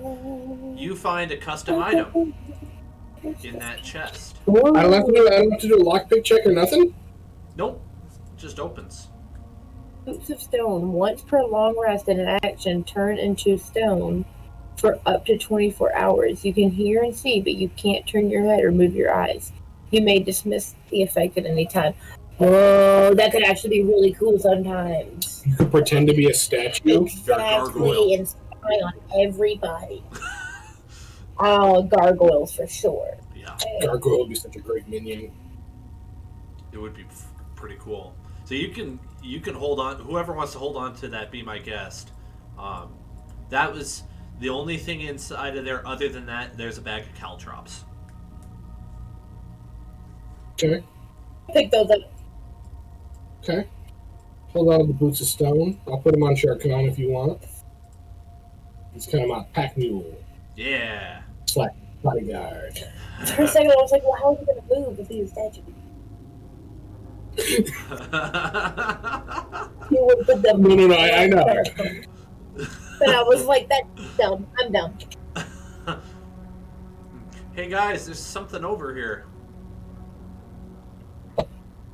I'm not sure what it is.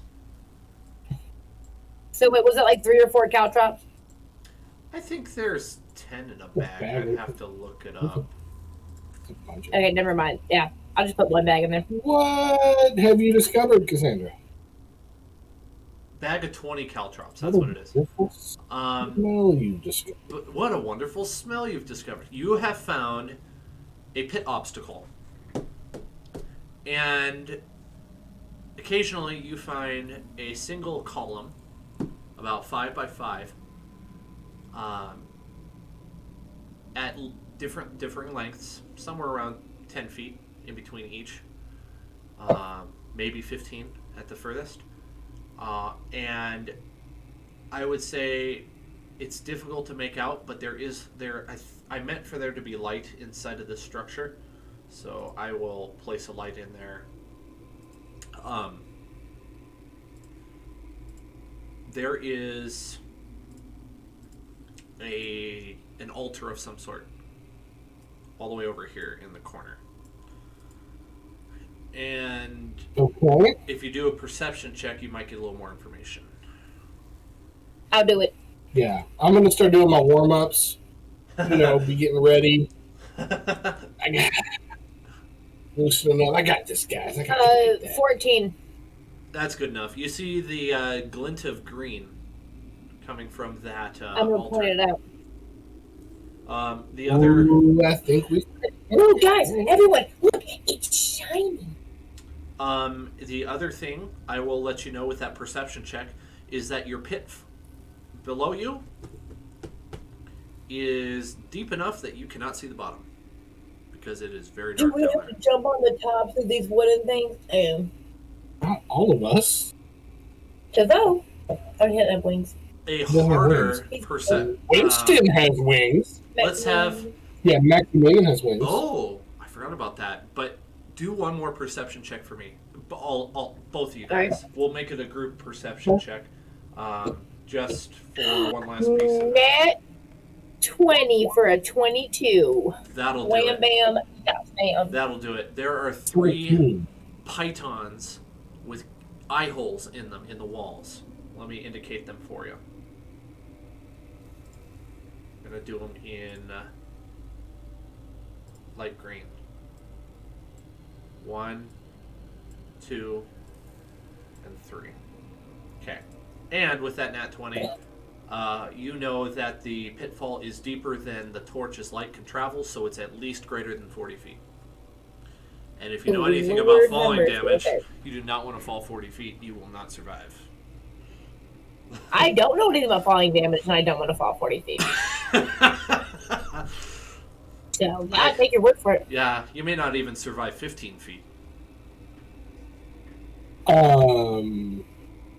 I would like, if you will permit, to make an animal handling check to try to get Maximus to fly over and go for the gemstone. Oh, that sounds good.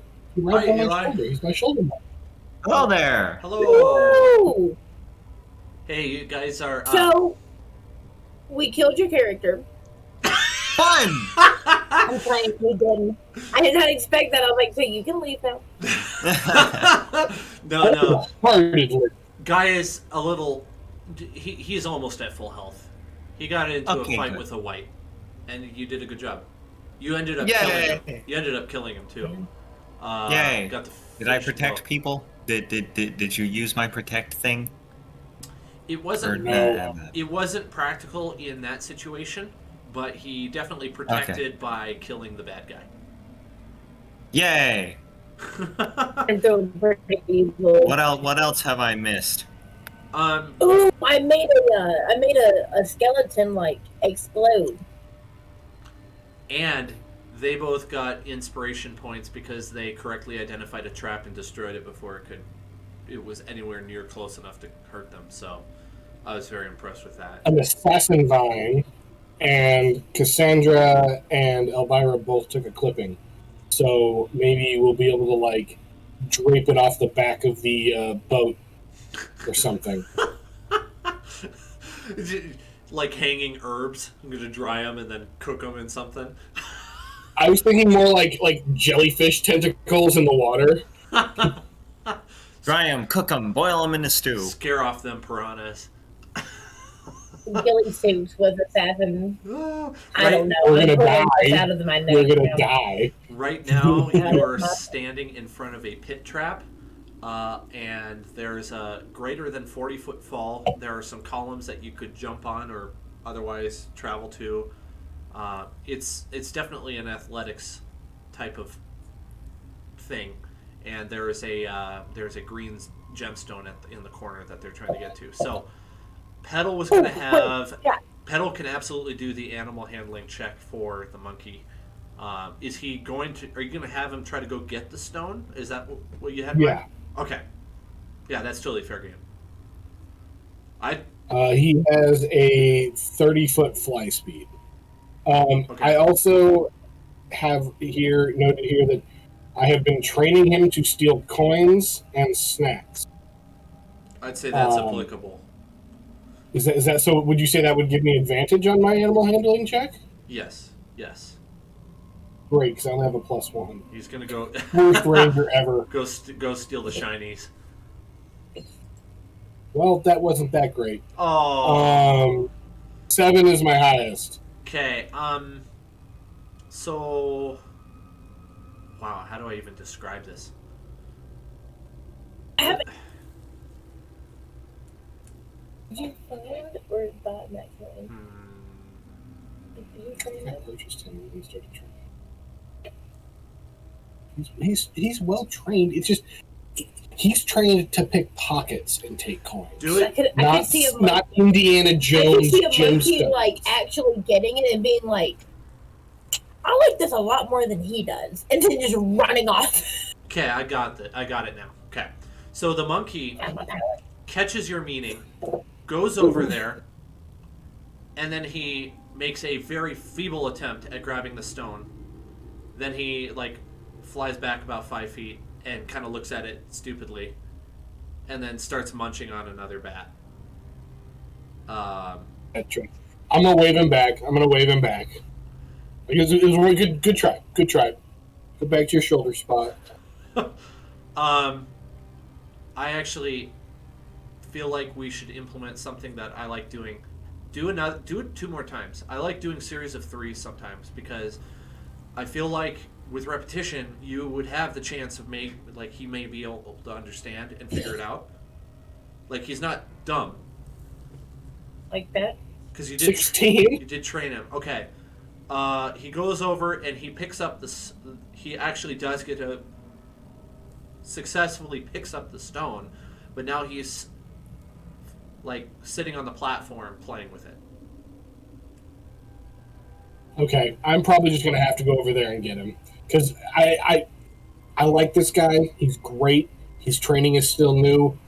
Attention span is an issue, and I bet you all the coins I have that if I call him over, he will leave the gym. Well, that's funny because I actually had a problem with that training my dog to retrieve things. Yeah. He would be like, "Oh, it's time to come in. Drop it, run." Like, no, I wanted you to bring your toys inside. Like, he finally learned how to pick up his toys from the backyard, but it was that a whole. You know, I didn't even think about that. That's pretty accurate for an animal, isn't it? Very accurate. It was a whole few years of no, go get it. No, go get it. I had to train Doug in the opposite. I had to train him to not steal the communal toys in our backyard and bring them into the house. He still sneaks them in. He does. He'll smuggle a tennis ball in his mouth, and he can hold like 3 freaking tennis balls in his mouth. So he can hide one pretty good, and then we'll just do a little ripping noise. I'll just be over there, just tearing apart a tennis ball. Little monster. Like, you're walking the kitchen, like chewing on gum, and you're like, "What are you doing?" Contraband, bro. That's so funny. Oh, that kind of reminds me of my cats a little bit. They killed a squirrel and they brought in the remains, which was its backbone, but the tail was still intact and attached. And so they were playing with it, and it was like, I was trying to go to sleep and it was knocking against the door, and I was like, what the heck is that sound?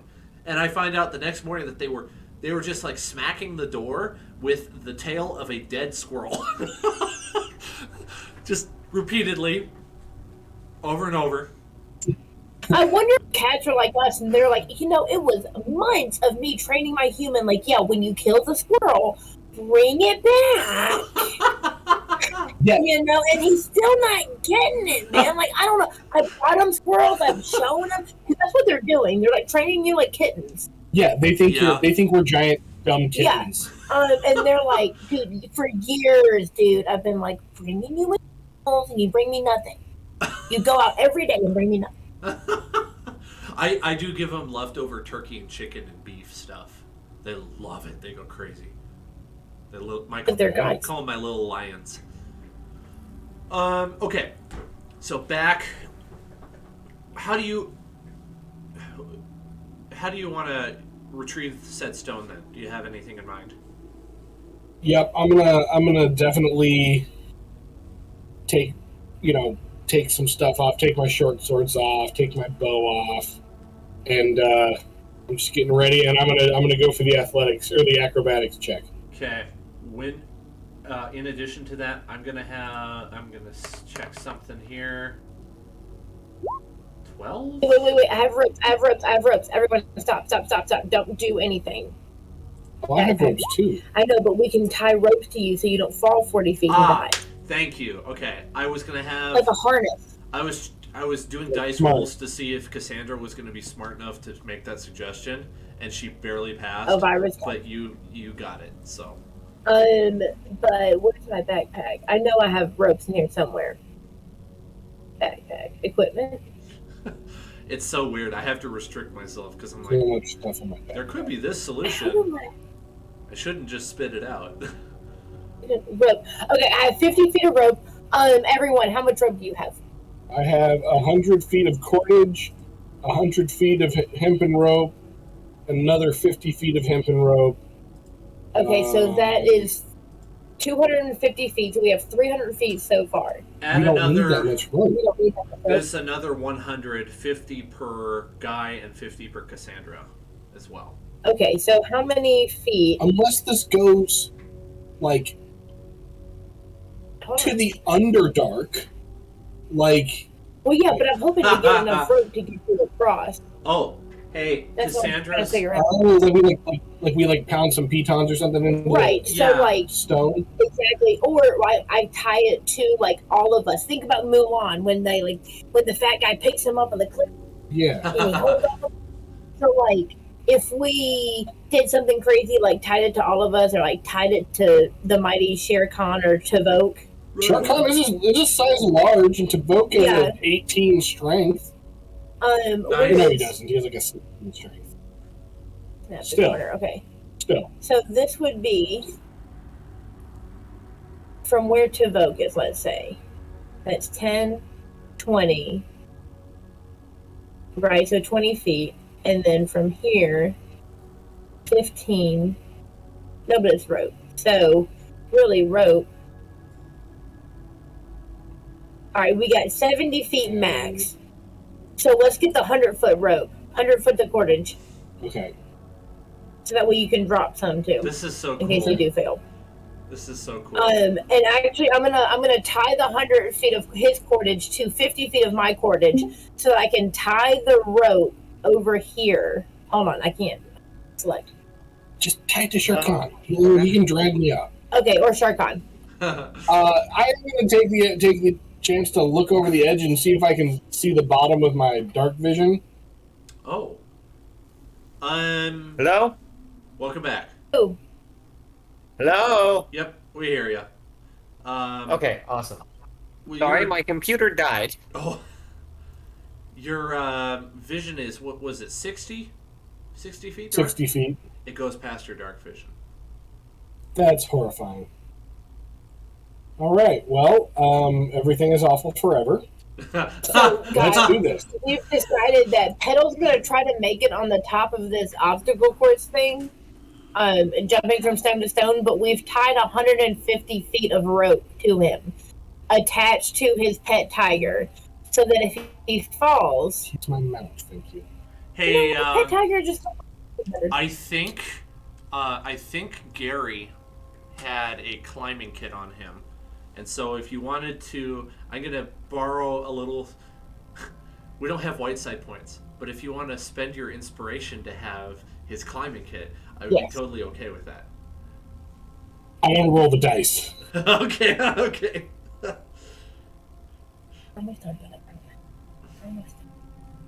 All right. Acrobatics check. It was almost terrible. It was almost a 7, but now it's a 17. That gets you here. You are on the first post. Okay. I'm gonna hammer in a piton or something. Okay. And are you're I presume you're tying the rope off to that then too. Yeah. All right. You want another acrobatics check? Yes, sir. Nat 1 for a 6.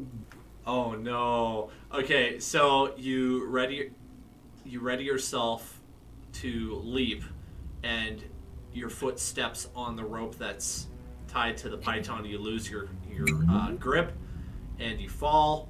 But the good news is you're tied off, right? Yeah. So I'll have you take 1d4 bludgeoning damage for colliding with the column, but you're hanging from the rope. You're not going to fall very far.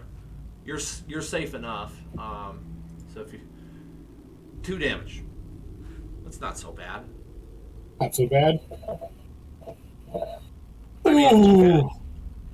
it's mostly because you tied off to that python that it wasn't so bad.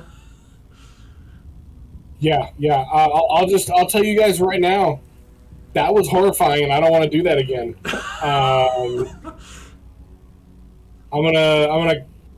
I'm I'm gonna climb up the rope and give that another shot. I want to do an investigation check to make sure the rope and the piton are still like sturdy in there. Oh yeah. I don't want to keep pulling at it and then eventually have it pop out. Right. Natural 20. I rolled a natural 1 and a natural 20 back to back. Okay. So not only are they nice and solid, you get a little bit of information about these. I don't think I ever really said what material this column is, so I'm going to go with stone. The stone column is really solid around that piton, so you're pretty certain that it's going to hold fast the entire time. Okay.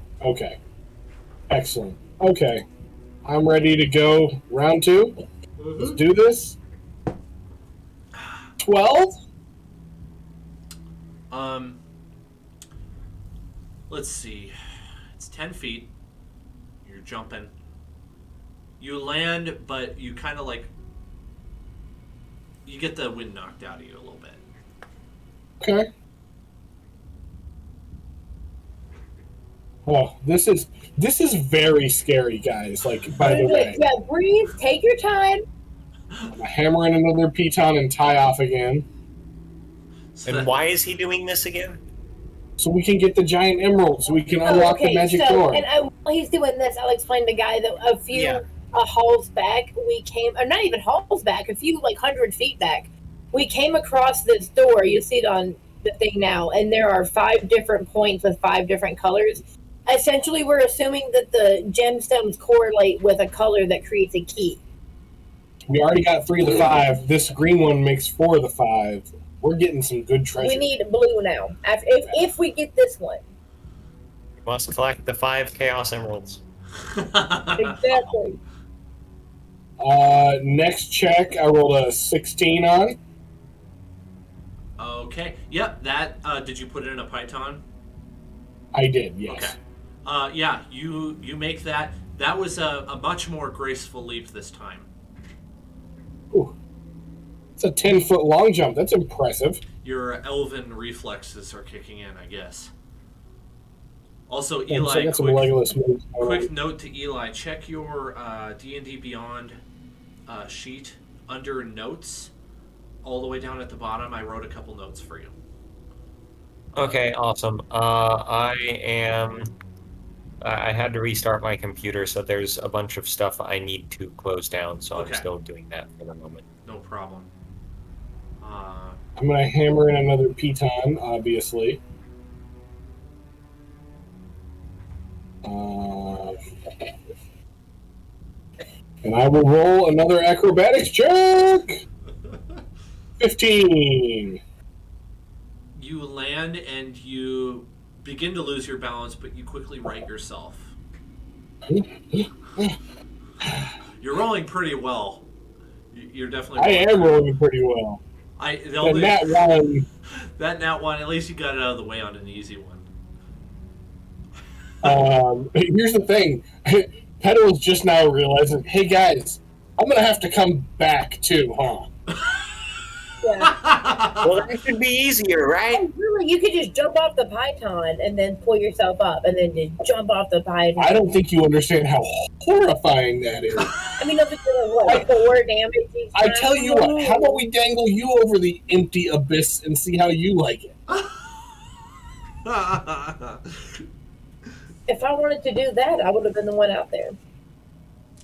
I'm going to keep my mouth shut. I'm just messing with you. I'm not sharing any of the treasure with you now. Next one is a 24.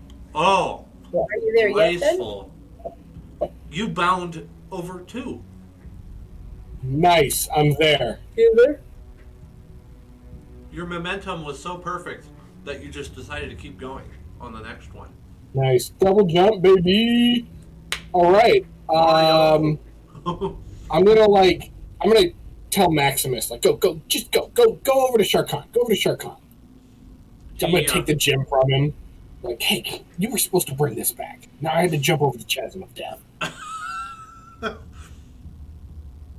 He goes, stick it securely into my armor. Yeah. And then he flaps off. over to the other side. Yeah, I don't want to hear it, bad boy. He lands on Tavok and starts messing with him, and Tavok is like, they start wrestling or something. I don't want to be crass, but a monkey's gonna like flip you off with his toe fingers as he's flapping away and be like, bye. I mean, if someone taught him that gesture, he might. He will learn. You're the worst. Okay. So I have. Can I do an investigation check on the altar here, see if I can glean any knowledge or Sure. anything out of this? Sure. That'll be a 6.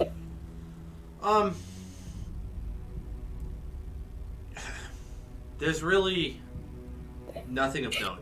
It's basically just like a stone pillar that has a receptacle for the stone, and there's like some really vague drawings on it. That's about it. Okay. Yeah.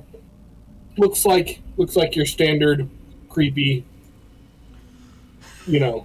necromancer temple magic stone receptacle. Yeah. Run of the mill. Yeah, this is a run-of-the-mill magical stone receptor. Pretty standard for necromancy. All right, I guess I will make another acrobatics check. Okay. Another 12. Okay, that one's just fine. It's not so hard of a jump. Yeah. So seeing as I'm like pulling the pitons out as I go, and I have like the rope that I can like pull, could I argue advantage? Sure. Awesome. All right. Actually, this one didn't have a piton, so I'm not going to get to use that until now, anyways. Because I double jumped this one. Alrighty. Acrobatics with advantage to get to the next one. 18. Piece of cake. Boom. All right. Nice. Yeah, I pretty much had the DC for the longer ones at 15, and then the others at 11. So. Okay. Yeah, you pretty much. 24 for the next one. Yeah, very nice. Nice. You must be pretty acrobatic. I got +5. Oh, nice. That helps a lot. 12 Okay. with advantage. So that one you get close, and the same thing happens with that nat 1. You gotta just roll 1d4 bludgeoning, and you'll have to climb back up on top of that pillar. Just thud. Ow. I was doing good. I got a little cocky, and I wasn't taking it quite as serious as I should have. I was like, I got this. No, I don't.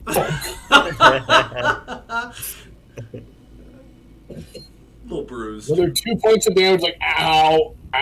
That's gonna leave a mark.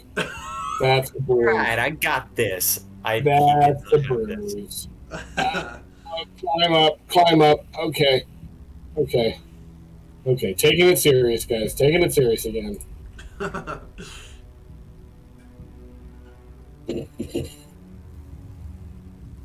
For a 9? Nope, you fall again. But I mean, Ow! Stop. Ow! How much damage do I do? Only one this time. Okay, only one. That's not so bad. Only one this time. It's not so bad. All right. I'm going to pull myself up and be like, all right, it's the short one, it's the little one. All right, back up. Jesus. I'll catch you. No, I won't. You absolutely will not. Remember, I have the magic rock of destiny. If I die, it comes with me. I'll catch the rock. Just toss it to him. You'll be fine. I'll catch the rock. For sure not. All right, that'd be a 19 to get across. Well done. Well, You made it! I think I took 5 points of psychic damage. are you afraid of heights? Is Petal afraid of heights? No, but I mean, it's not just height. It is a chasm of death, and I fell in it 5 freaking times. Is this the time the rope snaps and I die? Is this the time the rope snaps and I die? Is this the time the rope snaps and I die? Hanging above it like a rotisserie. I am definitely going to need to crack into a bottle of wine tonight. That was the. Cassandra is going to recommend that you find a spot and cook a meal and take a long rest. It's a good spot. Let's sleep next to the Chasm of Doom. Yeah. Well, better yet. At least we know bad guys aren't going to come from that direction, right? Let's sleep on the pillars because then nothing can get us. Okay. You know what? Cassandra? If you want to jump across the pillars and sleep on a pillar, you go for it. Me, I'm done. I am not doing the Chasm of Death anymore. Once you fall, you'll understand that it's terrifying. Well, you did it just fine. I saw this video one time Trust me, I made it look easy. of a girl that thought she was going down a zip line, but it was actually one of those like free fall and then swing things. Oh no! So as soon as she jumped, the line above her that made it look like a zip line clipped and fell.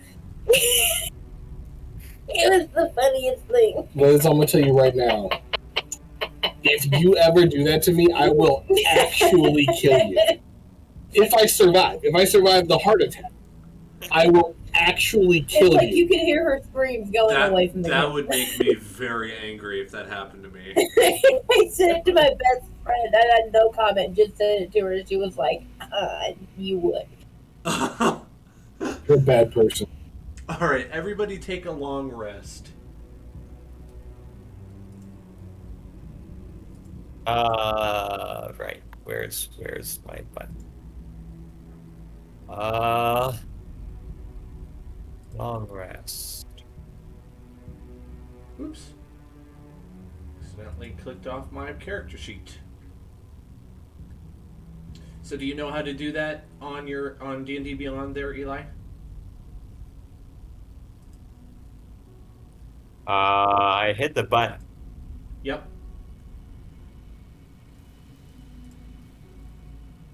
Oh wait, oh hit confirm. Okay. Yeah, I'm failing at it here. There we go. There we go. Sweet. You should all be back to full health and restored spell slots. So let's do that on D&D, or sorry, on Thank you. 20. Yeah. And we get our hit die back, which I'm the most excited about. I've used up all my hit die. 32, and Tavok is 20. All right, back to full health. Okay, so there's basically one area you haven't explored, and that was after you went through that caved-in portion and you found the assassin vine, you turned down south instead. There's also north and a little bit to the west, or sorry, east, up there that you haven't explored. Okay. Yeah, but yeah, Okay. you've basically like crawled the entire dungeon, which is great. This turned out to be a fantastic success, I think. See, this is an absolute Do I have time during this long rest to like change out my equipment? Oh yeah, absolutely. Did you see the note I left you? Yes. So I haven't determined what the sword is, but we'll figure that out later. But you got an elven chain and an arrow catching shield. The arrow catching shield is a unique item. I think it's a homebrew. I can't remember. I've got it here. That's your arrow catching Nope, shield. arrow catching shield. Add. Okay, Yeah. good. And then you have a cloudy red gem as well. You gain a +2 bonus AC against ranged attacks. Yo! Hang on. pretty cool, huh? Yo! Someone's excited. Sandra takes a brief look down this corridor, decides that there's a pot she wants to look at, and then that's all. She's going to come back up. She has, from that,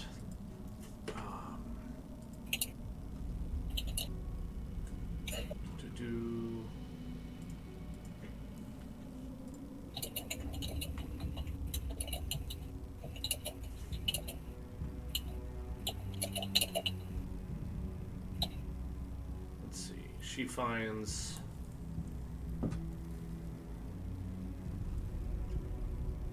a bucket, a wooden bucket.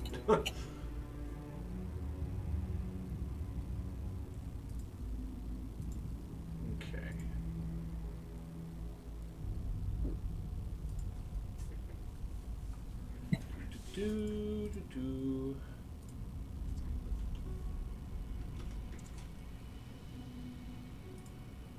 Be right back. I need some water. All right. What do you guys want to do? I mean, obviously, we got to keep exploring. Cassandra says, I checked out this little corridor. There was really nothing down there. I found a bucket. That was all. But if we go up, north, then that's an area we haven't been to yet. Okay, let's do it. Hey, real quick, if you can, if it's not a big deal, can you make Charkan a 2x2 square because he's a large creature, size large creature? Yes. Man, that makes him really big. Dang. Does. Holy cow. Oh no! Can you is it possible to change the layer that Petal's on so he's above Charkan? That way I can put him on his back? That's where I'm going with this. If it's a big deal, we don't have to do it now. I think that did it. Yes, it did. Onward, my trusty steed. Hang on. My shield requires attunement. What are the rules for that? What? Well, let's discuss that out of game because I'm gonna have to look into the specifics of that. Let's put it this way: I know how attunement works, but I can't remember it right now, so I can't answer that question at the moment. You have to spend an hour engaging with the item and with the intent of attuning, and you can be attuned to 3 items at a time. So over the course of a long rest, you could absolutely attune. Okay, which we just took? If you wanted to, you could have spent that long rest to attune to it, I guess, then. Okay. I know some people hate attunement. They just hate it. But it does serve a good purpose. We feel bad for those people. Okay.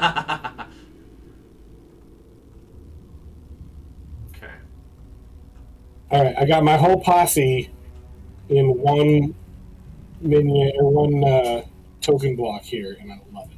Thank you. Yeah. You can also select them, right click and group if you want, but then you can't change the health bars as easily. Cool. I just got him in a group now, and I can tweak him as necessary. Guy, you're getting left in the dust. Oh. Where am I? Oh, you're way back there. You're crazy. That's where you are. All right. Hey, guys, I got an idea. How about some of us go up and some of us go the other way, and we'll split up, and that way we'll cover more ground. Okay, Fred. Who's the bait? Guy's the bait. Wait, where is everyone? Oh. Did you find everyone? Yes. Okay, good. Oh, I forgot. You got darkness shrouding you.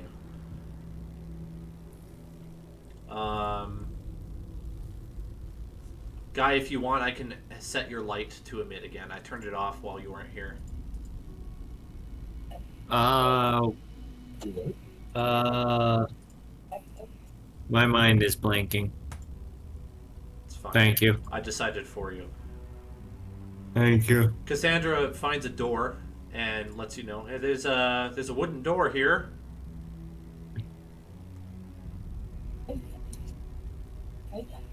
Um, does this door? I'm gonna hop off Charcon and check out the door. Does this door appear locked? I'd probably take investigation to really find out. I guess I don't know, or you just Okay. yeah. Um, Yeah. I'll do an investigation, check for traps, see if it's locked. Yeah, 17. okay. It's not locked and there aren't traps. However, you are concerned about the ceiling above the head of the door. It looks very crumbly. Okay, everybody back up. We might cause a cave in. Can I make some sort of sleight of hand check to open this door, all careful like? It would be difficult, but yeah, you could try. Okay. Yeah, I mean, I got a +3. I'll roll the dice, literally. Okay. 18. 18. I'd say you're able to open it enough that you could squeeze through, and only a few small rocks fall down. What do I see on the other side? Can I poke my head in? Yeah. Let me adjust. Just like a treasure room. Let me adjust the lighting here so that it will show you.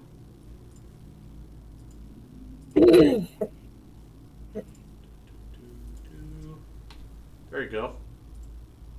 Does that work? Yeah. Yeah, that's pretty much what you guys. can see. Guys, I'm pretty sure it's fine. It's fine. I'm pretty sure we can just go around. Okay. I'm pretty sure we can go around. I don't think we actually need to use the door. There's a little hallway up there. It looks like I think if we just go around, we're good. Okay. Okay.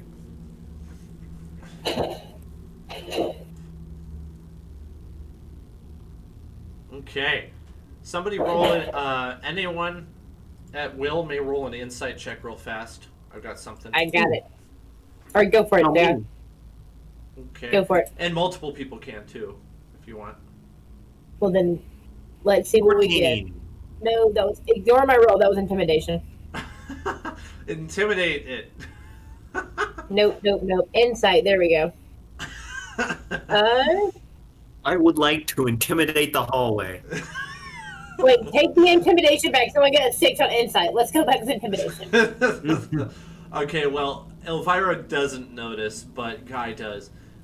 This is the same rock blockage on your left that you passed like 2 sessions ago. Okay. So just shortly after Gary had set off the spike pressure plate, you walked down the hallway past that blockage, took a right and went through a door, and that was just before the shambling mound. Okay. So you know this because you can see a little bit through it, and also you kind of recognize the blockage. Alrighty. I'm assuming that charging forward like an idiot reveals the enemies. Which I forgot were there. Yeah. Because I forgot they were there, and I actually didn't want them there. We're gonna act like they're not there because I changed my mind. But you do find a I'm going to chest. get your comment on the fight. Cassandra's gonna light the braziers. Okay. Ooh, we got another one. I would like to investigate do an investigation check. Investigate the investigation check? No, I'd like to do an investigation check on the chest to see if it's trapped or locked. I got an 8. Okay. You don't believe so. Excellent. I would also like to do an investigation check, just because. Too late opening it. Yeah. 15. Ka-chink! Ka-chink! It's the Skyrim spear trap. So take 1d6 piercing. Oh. It's not so bad. Those I things thought they're not so deadly. Well, see, it would have been nice roll. You didn't do anything wrong, Eli. It's just it was just a little bit too late because okay. because Sorry, man. I didn't. It's all right. My bad.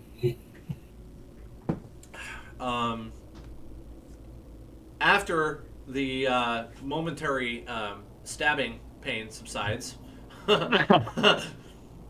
Guys, come here. Treasure. you Is it worth it? see the little tiny glint of blue underneath a lot of cobwebs. Okay, I'm gonna fish out the what I'm assuming is a giant sapphire. That's right, a giant sapphire, and then there's just like a hand axe, a rusty hand axe, also sitting in there. If anyone wants Okay. that. If nobody I already wants have that, 3 hand I'll axes, give so it. I'll go ahead and pick that up. I'll take it to Cassandra then, or give it to Cassandra because she could really use a melee. Oh, okay. Or you could give it to her. Fine. Well, you just said you have 2. Yeah. What kind of greedy person The are best you? things, good things come in threes.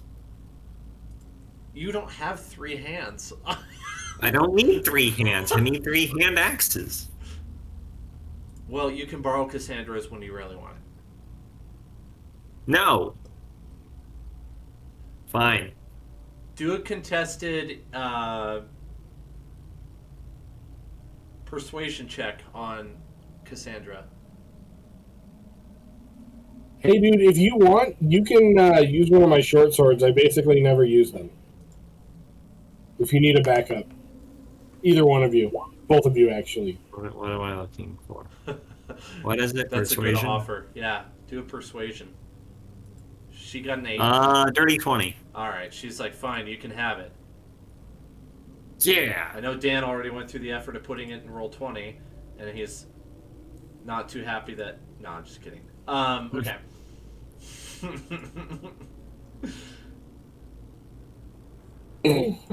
Okay. You have the blue stone. Cassandra asks, "What'd you find in there?" Oh, I'm going to show them. Obviously, hold up the giant blue sapphire. I love sapphires. I know, right? Sapphires are. Do you want to hold on to the sapphire? Yes, please. Awesome. I will give you the giant Blue sapphire. is my favorite color, says the blue woman with the blue skin. That's right. Blue, It does fit your vibe, so I think you should definitely hold on to this one. Blue is indeed the best color. I mean, it's not amethyst, but it's good. She Put it back in. kind of agrees. Like, yeah, I am kind of fond of purple, but blue's better. So Purple has I blue have in it. So I have the amethyst and the emerald. I Cassandra have has the ruby. the sapphire. You have the ruby, and Elvira I have the has ruby, right? you have a ruby. There are 2. You have 2 of there- them. There, you have one that's kind of got a cloudy color to it, and then I believe Petal has another ruby that's not cloudy red. Do I also have the giant ruby? Yes. Yep. Oh, I will give that one to Guy then. I don't need to be carrying all the gemstones, especially if I'm going to fall down the pit of infinite falling. Yeah. The pit of death. This was a really cool dungeon with a really cool lock until one guy gathered all the keys and jumped into the abyss. Ruined it for all future adventurers. So then we have all the gems then, right? Yes. I think we need to head back and open that door and get what I'm hoping is a magical bow and riches and treasure and beautiful women and everything we've ever wanted. Wait, didn't we come this way? I think we came this way. Yeah. That's Sharkon, you're gonna have to This suck it in a little bit there, bud. you should hang on, Zach. You should know that you don't need to take that turn. You'd actually come down here. Oh, okay. Yeah. Okay. Yeah, I understand. Getting turned around, it's dark. Yeah. So I'll grab you guys, put you over here. This is where you want to be. Okay. Sorry. Because this is the door right here.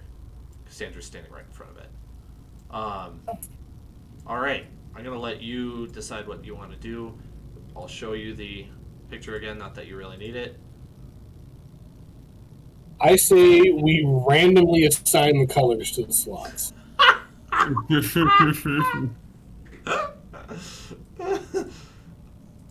Our powers combined. Captain Planet. Okay, so the only hiccup is you have 2 redstones. Are they both humongous? Say that again. Are they both the same size? They're both the same size. Which one is I have like one that's cloudier, right? Yeah. Okay. The other one, right?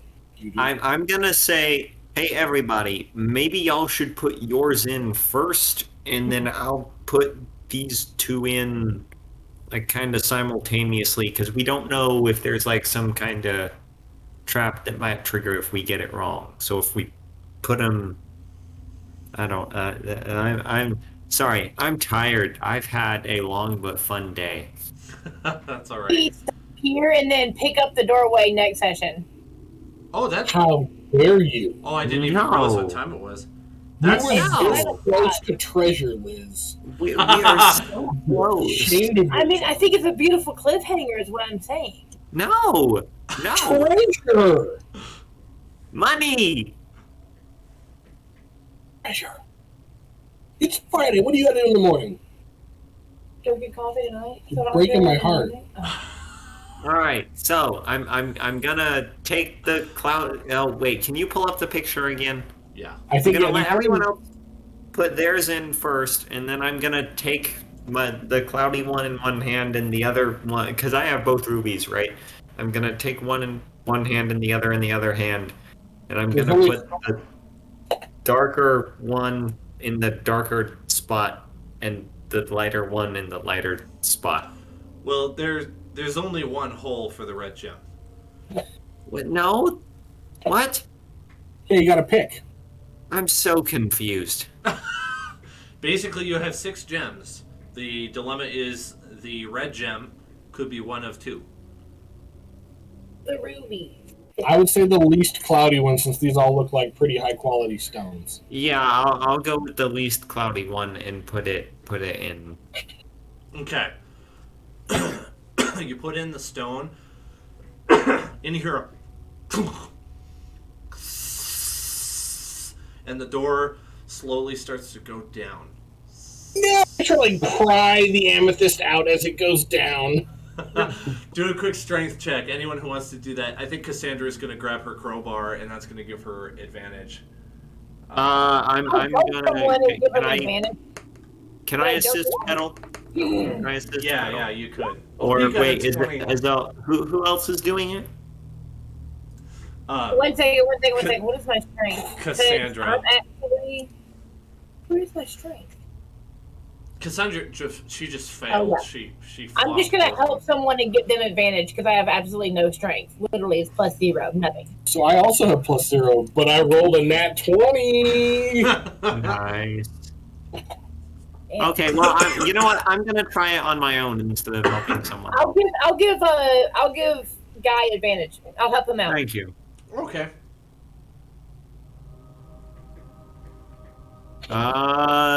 Oh wait, I have advantage. And that's a 17. Okay, so 2 gems, whatever color you prefer, get pried out, but the rest recede into the doorway as it shuts.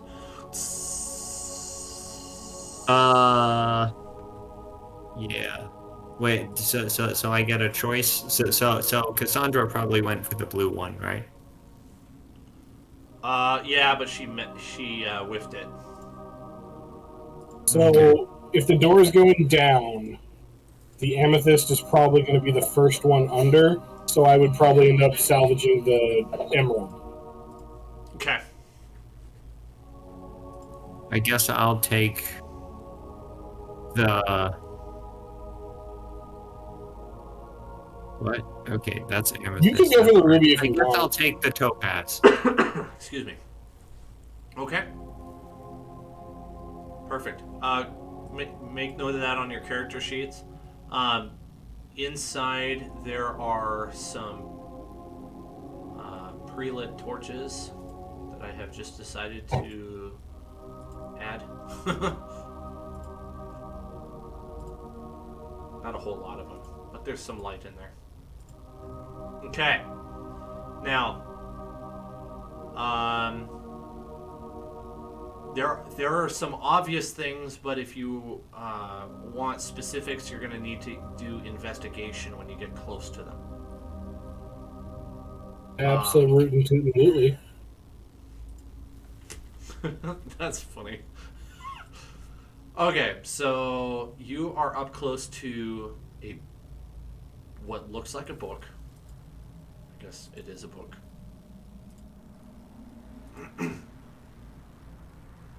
Cassandra, you got lots of books. I found a book. I'm not a book guy.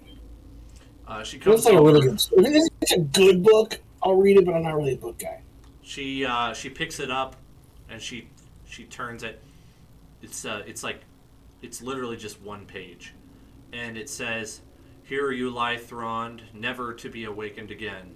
You divided the world with your malice, your cruelty. May your servants guard your soul in this prison for eternity."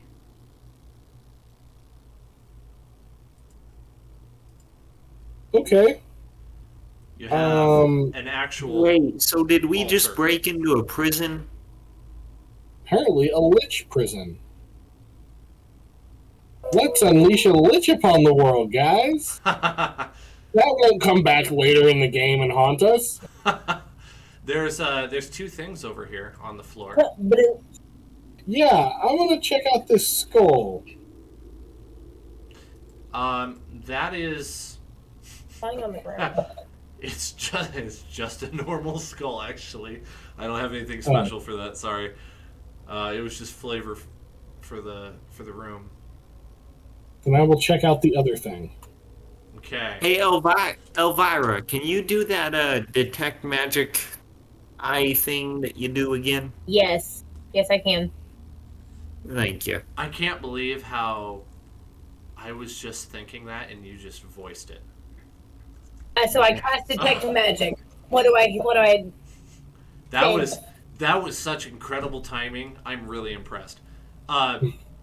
You sense that there is a I don't know how to put it, but there is a spell on the bow and the quiver on the ground there. You're not sure what kind of spell. Just looking at. Well, you have some idea of what spell, but something's telling you to do an Arcana check. An Arcana check? Okay. Yeah, I guess really anyone could do the Arcana check. How does a 16 give me? Okay, you're aware of at least some of it is the frost enchantment on the bow, which you know to expect because you heard about that in the original note. However, it said nothing of a quiver, and that is what's concerning you because it feels like there's something wrong. Something wrong with it.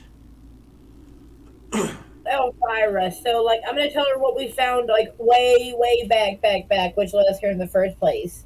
Cassandra, you're That's what I'm gonna consult Cassandra. Oh, sorry. I meant Cassandra. Okay. And I do feel comfortable enough. Are the bow and arrow, the quiver and arrows and bow and stuff separate? Yeah, they are separate. Oops. Okay, so This is the wrong thing. I feel Sorry. comfortable enough to pick up the bow. Okay. But I'm gonna leave the quiver alone. This is your bow. Now, this is a custom item, so you're not going to find it on D&D Beyond. Yes. We can make it. Hunting bow of chills. I'll put it in a longbow. Are you serious? Do you even have proficiency with longbow? No, but I was the one that did detect magic. We're gonna split it later. Quit being a jerk. That's my Luckily, treasure. I don't ever actually take Zach seriously. I guess Eli, for the one that doesn't know us, Yeah, he's full of it. never take me seriously. Ever, ever. Don't waste your time like that. That's pretty cool. Cassandra. But I still don't. What do you want to do about the quiver? Like, I don't. I'll check out the quiver. She's. I got no problems. Let's see. She got a. Wow, a whopping 16 on Arcana. It's not really that great. Nice.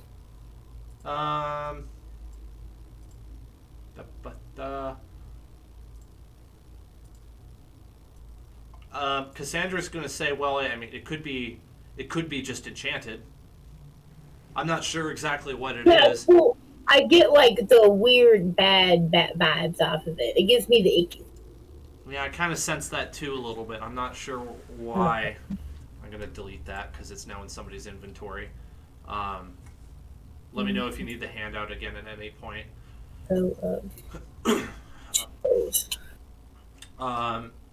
She says, "Well, I mean, what's the worst that could happen if we took it?"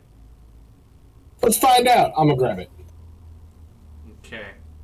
Fool around. And that is where we're going to stop for tonight. Awesome. I love it. That's a good cliffhanger. Is Petal going to take additional damage for being an idiot? Is he going to be possessed by a necromancer? We'll find out. Oh, this was such Maybe a fun I should session. take it because I think between me and Petal, I'm the less dangerous one. You deserve some damage, Petal. You can't take all the damage for yourself. Yeah. I mean, if you want to jump on traps, be my guest. You can lead the way. I'll let you know when I want to, okay? Yeah, that's what I thought. Next time you can jump over the chasm of doom and, have a small heart attack and pee a little bit. I like the addition at the end there. That was really important. And pee a little bit. Your Ritzko Series, just like, a little bit comes out. It was like that 5 times. All right. Well, thank you for joining me. I'm really excited for what this means for the next session. Let's end the recording.